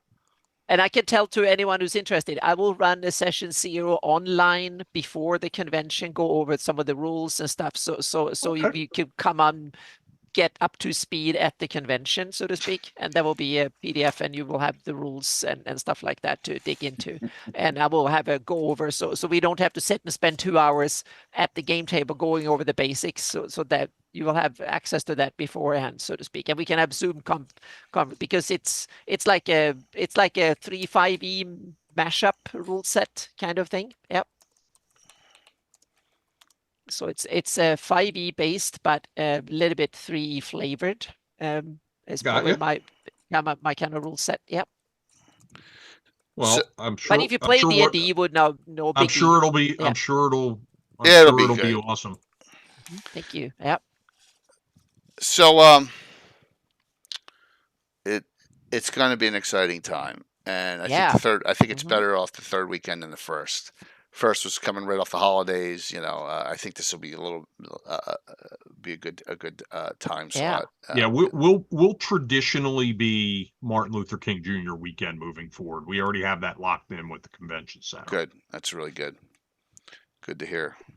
Yep. BB, I mean, those con rooms, let me tell you something. You cannot weed out the sound of other tables because nearby. It's just, you can't do it, with it. That's why. But it very much from room to room. There, like a lot of rooms at GaryCon are really, really good. And some locations I've been to other cons and so on. Some of them bad and some of them are really good. Sometimes you have to sit in a corridor somewhere not good. Yeah.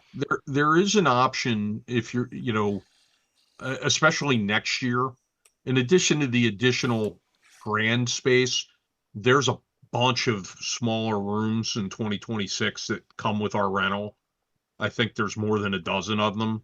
Mm-hmm. So we'll have breakouts for specific games in those smaller rooms. But this year there is an option if people are concerned about the sound that we can accommodate. We have two boardrooms, one of which is, whatever game's in there is going to be streamed live out through our Facebook page, I believe, or perhaps YouTube channel. And then we have a second boardroom that's available. And then those spaces at the hotel, there's 4 different rooms there that hold about 6 tables each. And so, for somebody concerned about sound, we can move games over to the hotel, no problem. And the acoustics is a lot better in there because you have an acoustical ceiling sucking up the sound, and then you have acoustical room dividers, grabbing sound as well. Yeah. Hence why I always go with the boardroom ones at CarryCon for the big games, with the groups. So Yep. And we tried in the what do you call it, the steakhouse, right in front of the glass, but it just couldn't get a signal. So, but that was bad from streaming, but it was a great. It was great. It was great to play in, but it was bad. It couldn't get a signal out. So, all right. So let's. We got a fair number of people. Persephone owes us our cut. Well, so yeah. So Ron, I brought up during the 24-hour stream, which was historical last weekend. The last group, and it was 115 years in the past during the hateful wars of Greyhawk. Right. I liked the last group so much, and the one character kind of ripped off the rest of the group, which was hysterical at the end, right, Tim? You were. Oh wow. Yes. Okay. Right? Yeah. I expected it fully. You did. I think Courtney, she's not. That was the first time she's ever played a naughty character. Well, I'll put it this way: I didn't expect it, but I wasn't surprised because once you have a chaotic, stupid person, the chaotic neutral. That's what happens. Right. So, but Thursday night I had it so that they all somehow got trapped in a mirror of life trapping.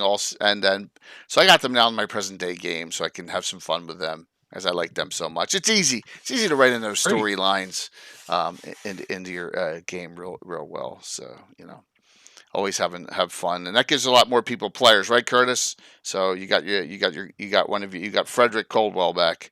So let's do this. How many of you? Ron, I'm not sure if you ever knew or met, but he lived in Philly, lived in South Philly. And his name was Gaetano LaFavi, and he was a big part of our community. Yeah. And I got pictures. I don't think I know him. You may have known him? No, I don't think I do. Okay. Well, this is from PAX Unplugged 2019. Before COVID, he actually did a screen and kind of dedicated it to my camp. Look, he put a bunch of my logos on there, which is awesome. So and look, it's a 40 logo. I'm like, oh man, we're up to 44 now.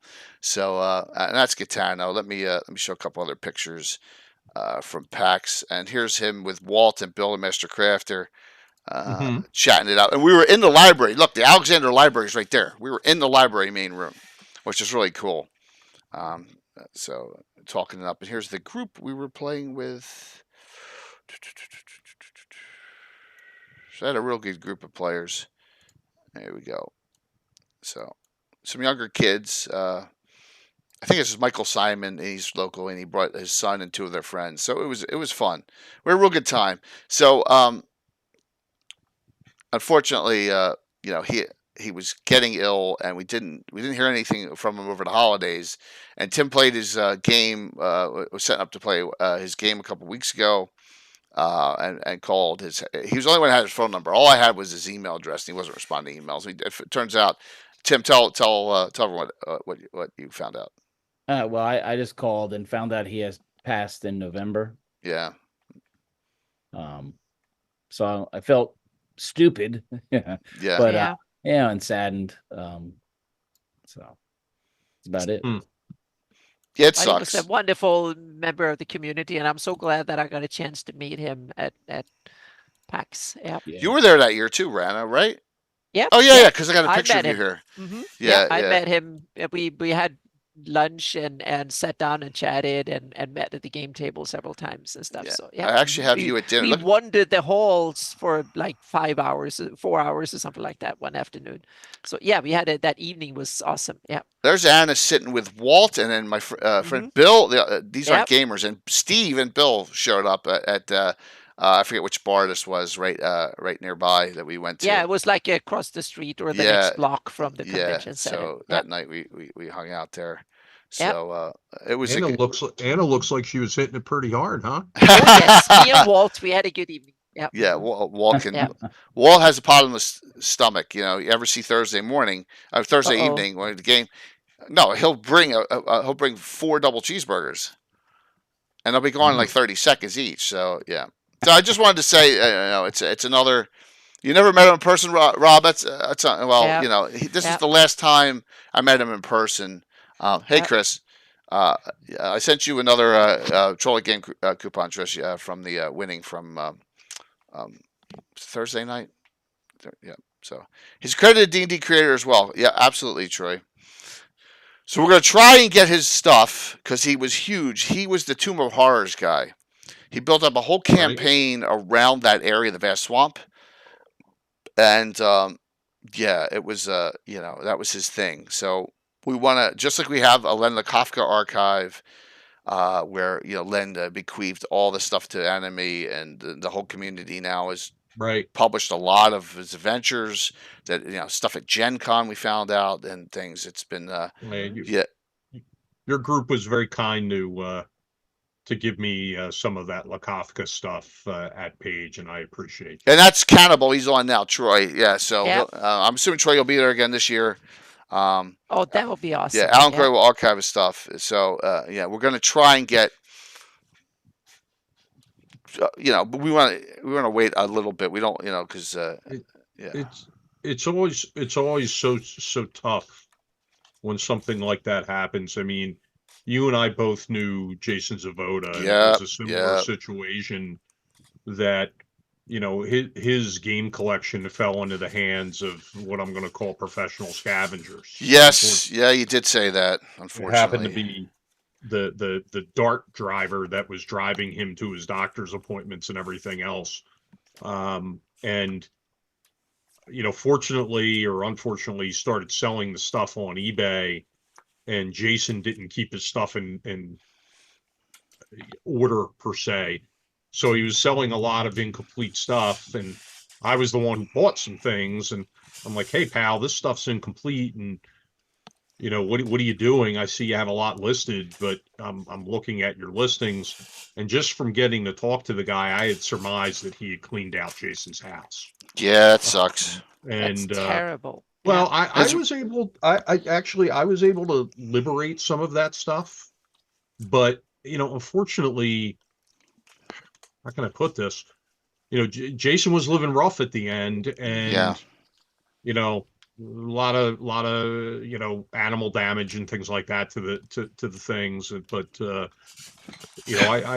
I was able to get the stuff out there into the collector community, so to speak.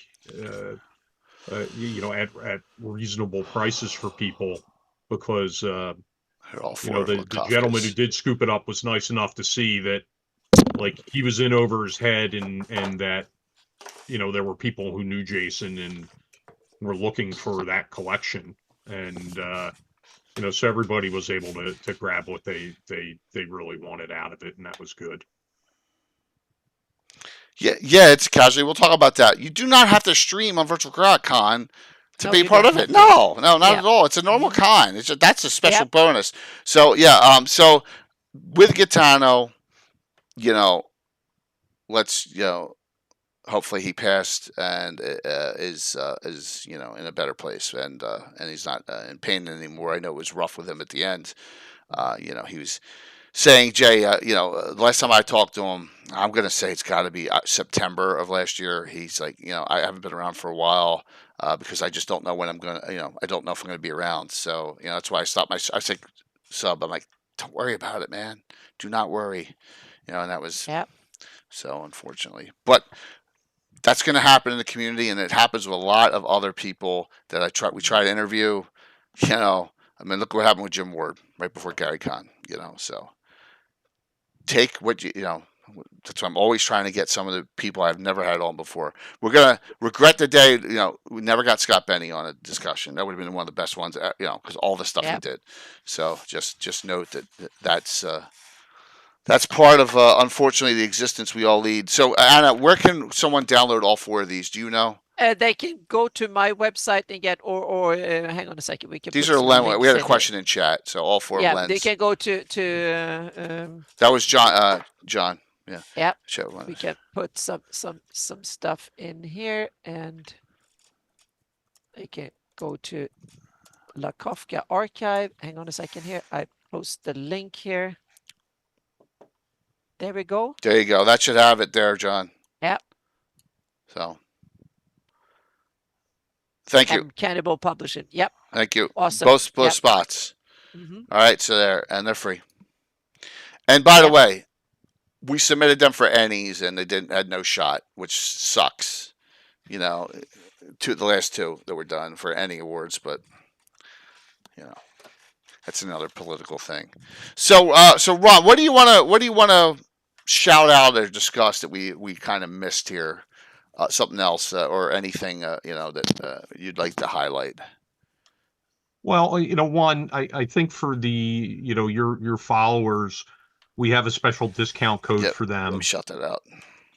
Great. That's if you use discount code Lord Gasumba. Yeah, I'm gonna put it in chat right L now. and the G capitalized, all one word upon checkout There you go. at our website at phillygamingexpo.com. You can realize a discount just by being a fan of Jay and Anna and maybe even Tim. So yeah, Tim's got a really weird following. He just that's one, and 2, we're, as I said at the beginning, we wanted to make sure we were doing this for the right reasons and for a good cause. And we have something called the Gamer Assistance Program. And that Gamer Assistance Program is part of our 501c3 charitable initiative. And it essentially, what we're looking to do is we're looking to support people who are either longtime, well-established gamers in the gaming community, or people from the creator side who've worked in the gaming industry and maybe they're running into problems later on in life due to lack of good pensions or whatever other reasons are out there. So I was very troubled to see folks like Darlene having to go to GoFundMe to put a roof on her house. Yeah. To see like Sophie Candler couldn't afford a car repair. Stuff like that. I mean, it's troubling. And so if we can raise some money and just shoot some money out to people who really need it, who are in the industry or longtime hobbyists who've fallen on hard times, and that's what we're looking to do. And we do that through direct donations, but primarily the money's raised through our auction. Some items are just donated, and 100% of those proceeds go into the Gamer Assistance Program. If the auction is Saturday night, it's Saturday night. Yep. And if people just want to sell things and get the money for themselves, that's fine. But we charge a 10% auctioneer fee, and there's a 10% buyer's premium for the buyers, and those 10% go directly into that fund as well. And we were able to raise about $9,000 last year. It's fantastic. In our first year. We had a knockout auction. I don't know if you had a chance to catch any of that, but I mean, we had a wood grain box set come in. We had, Dragon magazines 1 through 20 came in. Dungeon magazines 1 through 10 were there. There were several white box sets, some really high end dice that came in from collectors. There was a set of Creative Publications dice. All of the R modules, all the RPGA. Yeah, I mean the Falx modules. I mean, that's crazy. Yeah, So, I mean, basically there were a lot of high-end collectibles there, and I was particularly happy. I ended up getting a map that Matt Ballant, who we discussed earlier, who worked for Palladium Books all those years, from his own campaign world in 1978. He drew a full-sized map of the capital city of his campaign world, wow. and I grabbed that because I pretty much have everything I want, in my collection, but unique things like that, I'll jump right on, and was very grateful for all the guests that donated things. Jeff D donated some artwork. Um, Chet Minton made some great donations. The just about every vendor donated things, and it was a great auction. And I'll tell you, there were some really cool things for sale in that vendor's room last year too. Yeah. Yep. I got some original Jeff D art, which was just tremendous. I mean, um, That is cool. really happy, really happy with the way it turned out last year. Yeah. Overall, it was very well done, and it was a fun time, and I enjoyed it. So I'm glad to see Aaron will be coming, and a lot of other people. Um, so if you're on now and you're definitely going, just put your going down in chat. I'm curious. I know Phantom's on. I know Cannibal's on, and a couple others. Just curious. It is. It could be a tough time in the travel era if you're driving. Yep. Good, Troy. Wonderful. With Yeah. the weather. Yeah. Yep. Listen, I was asked questions last year about what our Right. plan Yep. was if it snowed, and Same my as last time. response was simple. We're going to game through it. Yep. Unless there's like a state of emergency and it's shut down. I mean, I know the risk we're taking running in January, but I also feel comfortable with that risk, knowing that It's barely snowed you know around there here. there aren't a lot of conventions that feature the older systems the way we do, Yeah. and so we want to be a few months off of GaryCon. We want to be a few months off of Gamehole Con. We want to be a few months off of North Texas, and we've done that, and we've kind of planted our flag in January, and maybe a roll of the dice, but that's okay. That's what it's why they make weather insurance, and we went ahead and grabbed it. But hell, I was one of those people, and Jay, I think you might have been as well. I drove across the country to go to Winter Fantasy every January, and that was in Wisconsin. So Philadelphia is nothing compared to that, right? Oh yeah. Yeah. Or going up to Total Confusion or Total Con as it's called now in February. We were going up there one year and it was below 0 degrees, and there was when it's that cold it never snows. Well, it snowed, and Hey, I still went up every year. So I'm not that worried about it. I think the type of people that come to Page based on last year, we had people come in from 27 different states yeah. for a first year convention, so they're coming. Whether Yeah. Absolutely. it's the fair weather gamer local gamer that might not feel the need to make the trip, but you know what? That's why they make Uber. Absolutely. And let me tell you that, like I said, the two hotels are a quarter mile at most. I mean, it's right there. So They're a quarter of a mile and they're next to each other. And I will say this, I just was able to, through some magic. very aggressive language, I will say, beat the Hilton Garden Inn down because I found out that they didn't put all the rooms in the room block, which made me pretty angry. So they opened up a few more rooms. I think there's 4 or 3 left. I don't know how many total. But the Hampton's almost sold out as well now. The Hampton, Wow. I think, has 10 rooms left. And I have alternate plans, but if you don't get in to those hotels soon, you will be like a mile away.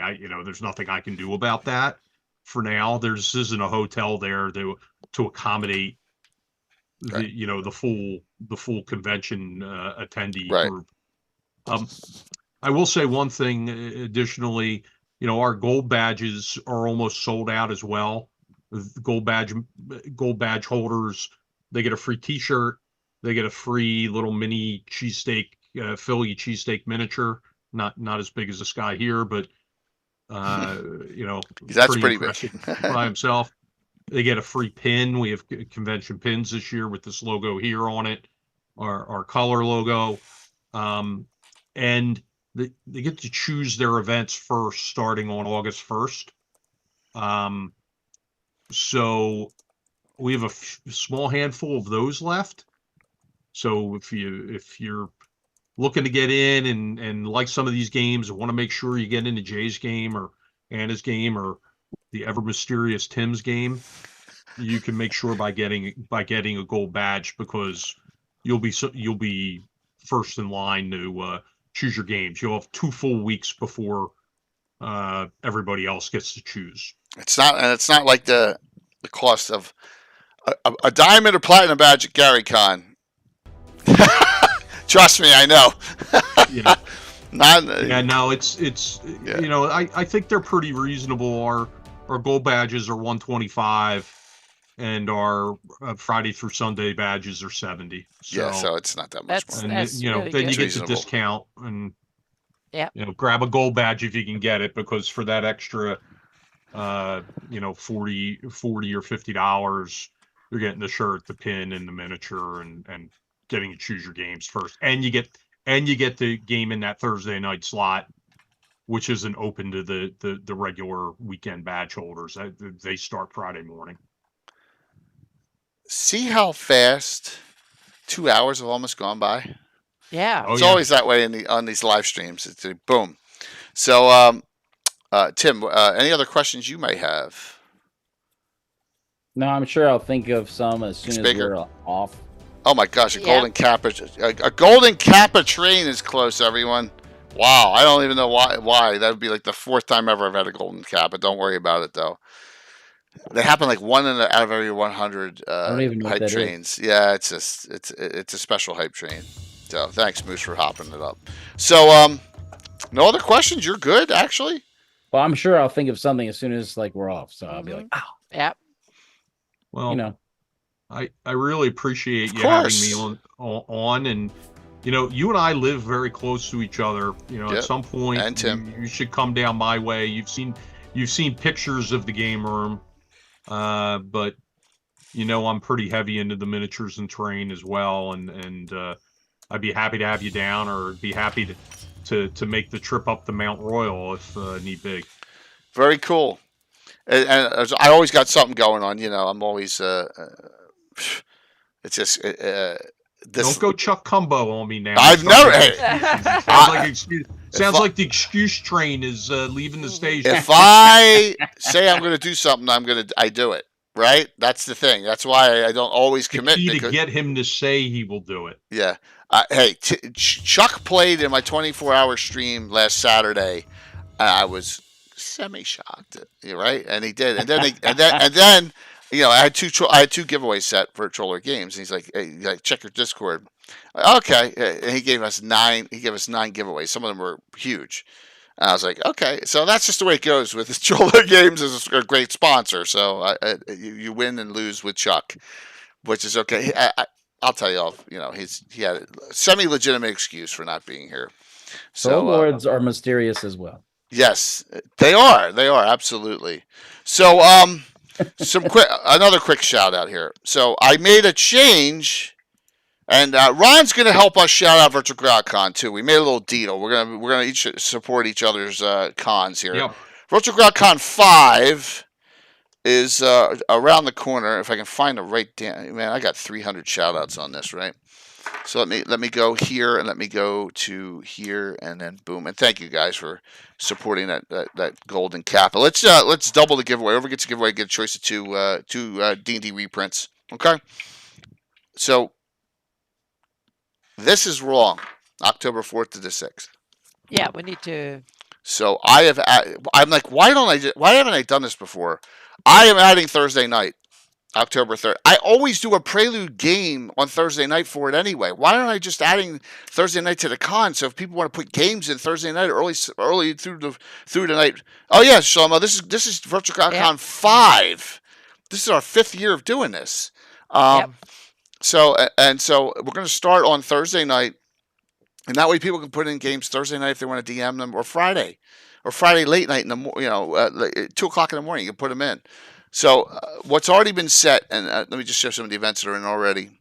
Greg Reborn and Troller Games are each going to be putting in a lot of games. So so far, myself's in, William Henry Dvorak's in, Carlos is in. Carlos is the main event streaming on Friday night. Anna's streaming from 3 to 6 or 3 to 7.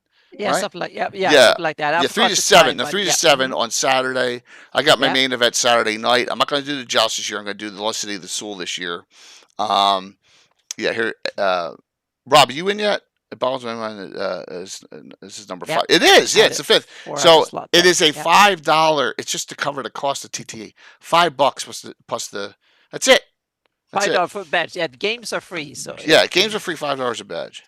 So, and there you go. And there's a I lot gotta of. add mine in there. What's that? Not yet. You haven't put yours in yet. You I got to know. tell me what to I put gotta, in. I and gotta I'll put add it. Yeah. Yeah, Tim's going to be on Saturday mornings with his game. Then we're going to have a lot of other streamers. Because last weekend was so crazy, I didn't even get to that yet, and I'm going to start working on that. Yep. So there you go. And also, our Virtual Con 5 t-shirts are on the merch. You just have a badge first. There you go. Dan Smith art, an ode to the great Shokanth. Right. Very nice. Yep. So $35, that counts shipping, everyone. So just trying to get them out there. Yeah, so that will be that'll be October 3rd through the 6th. As soon as Anna, we got to find the file to edit it, and once we do that, we did yeah. find the layered file, but anyway, worst case scenario, I'll redo it again. But it's on there now. You can put in games on Thursday, starting at 6 p.m. Thursday evening, and go through. So. What happened last weekend, Jay? It's not like you stayed up all night. I know. Yes, it's not like I stayed up all night and had 250,000 views, right? And Tim's lying on the floor between.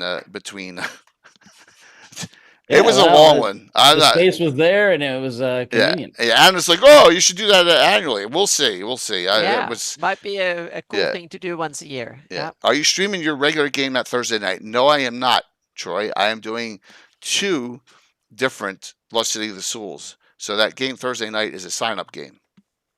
I may have 1 or 2 of my guys there assisting and playing with 4 sign-ups. Yeah. So Thursday night has open sign-ups.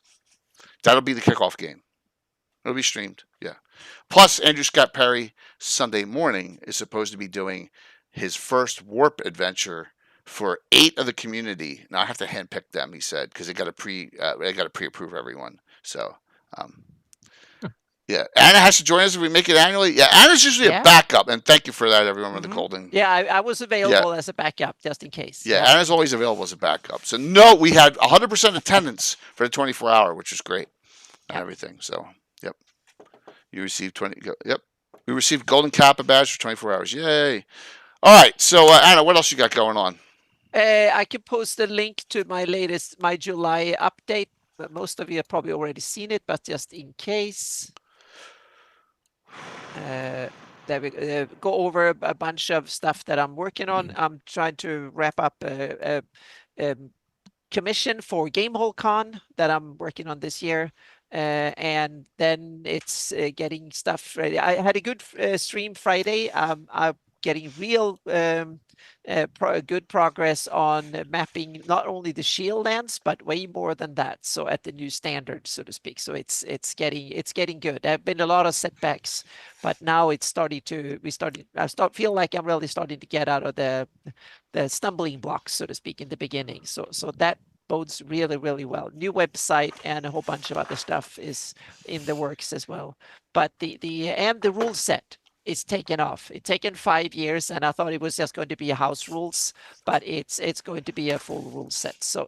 Wow. Full. But yeah, it's going to be basically. Congratulations. That's great. Oh, thank you. We'll see. Yeah, it's the working name is Hawktails. It's not going to be a commercial for sale. It will be available as Creative Commons for free for people to use.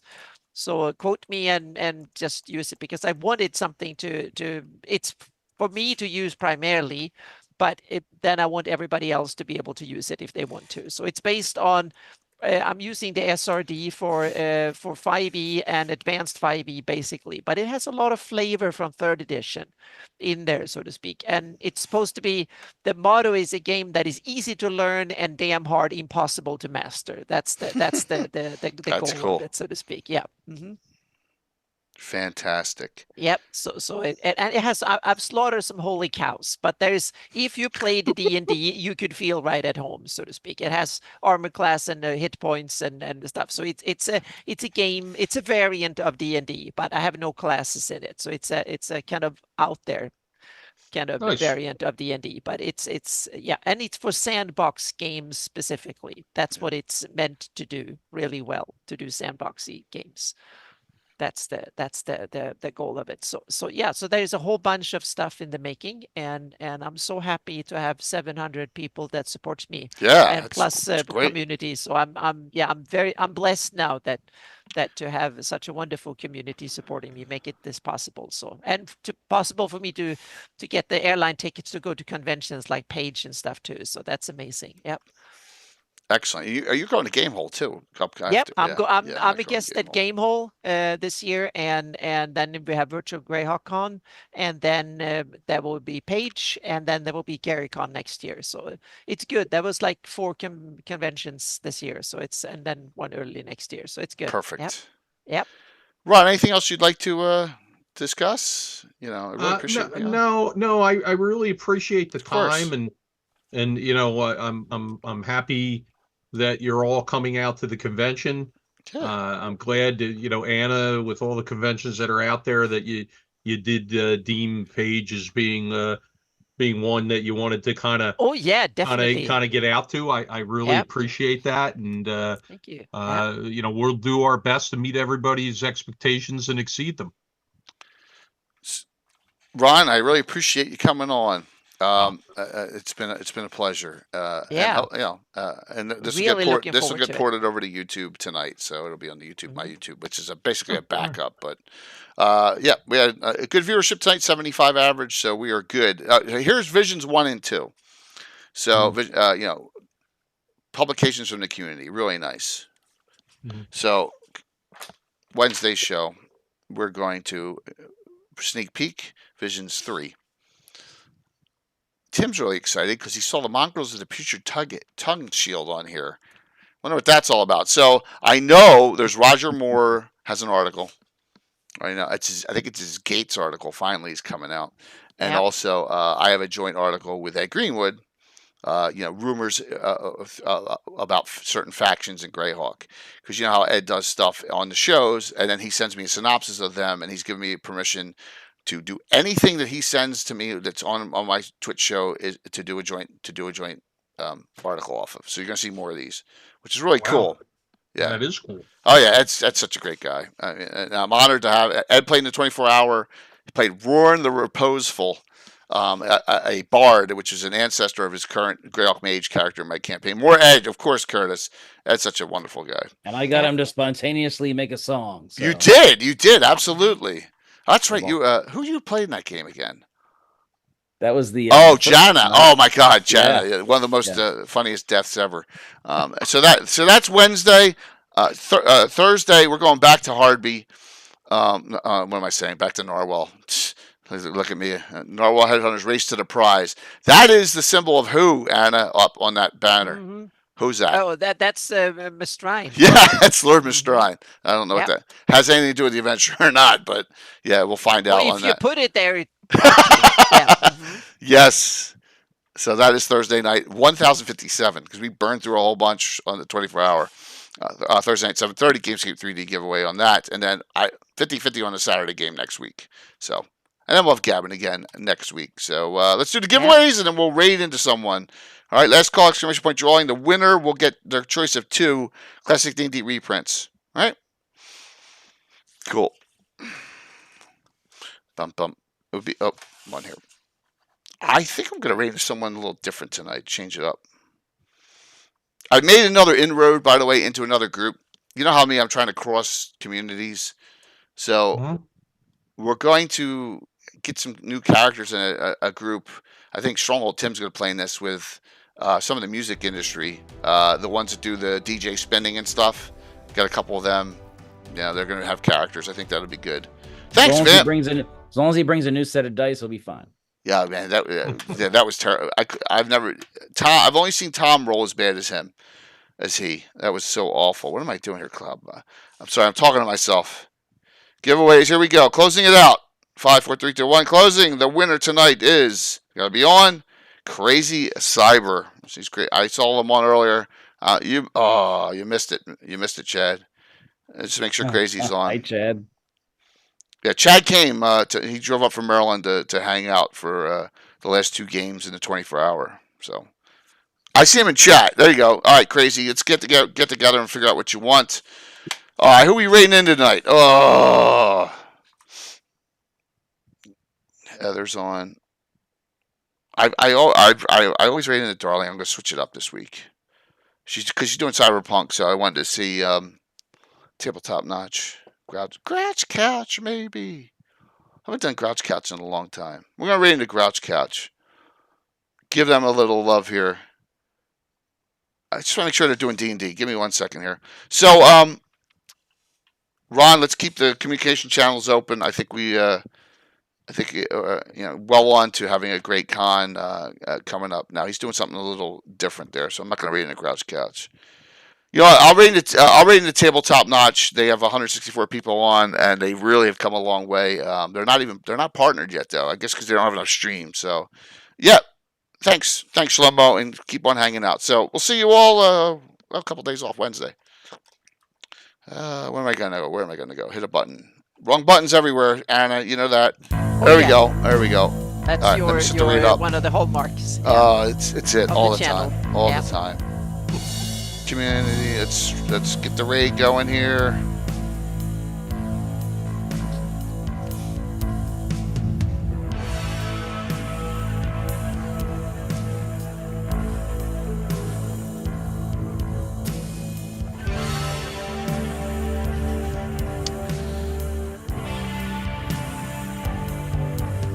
See if we can get over 70. That would be great.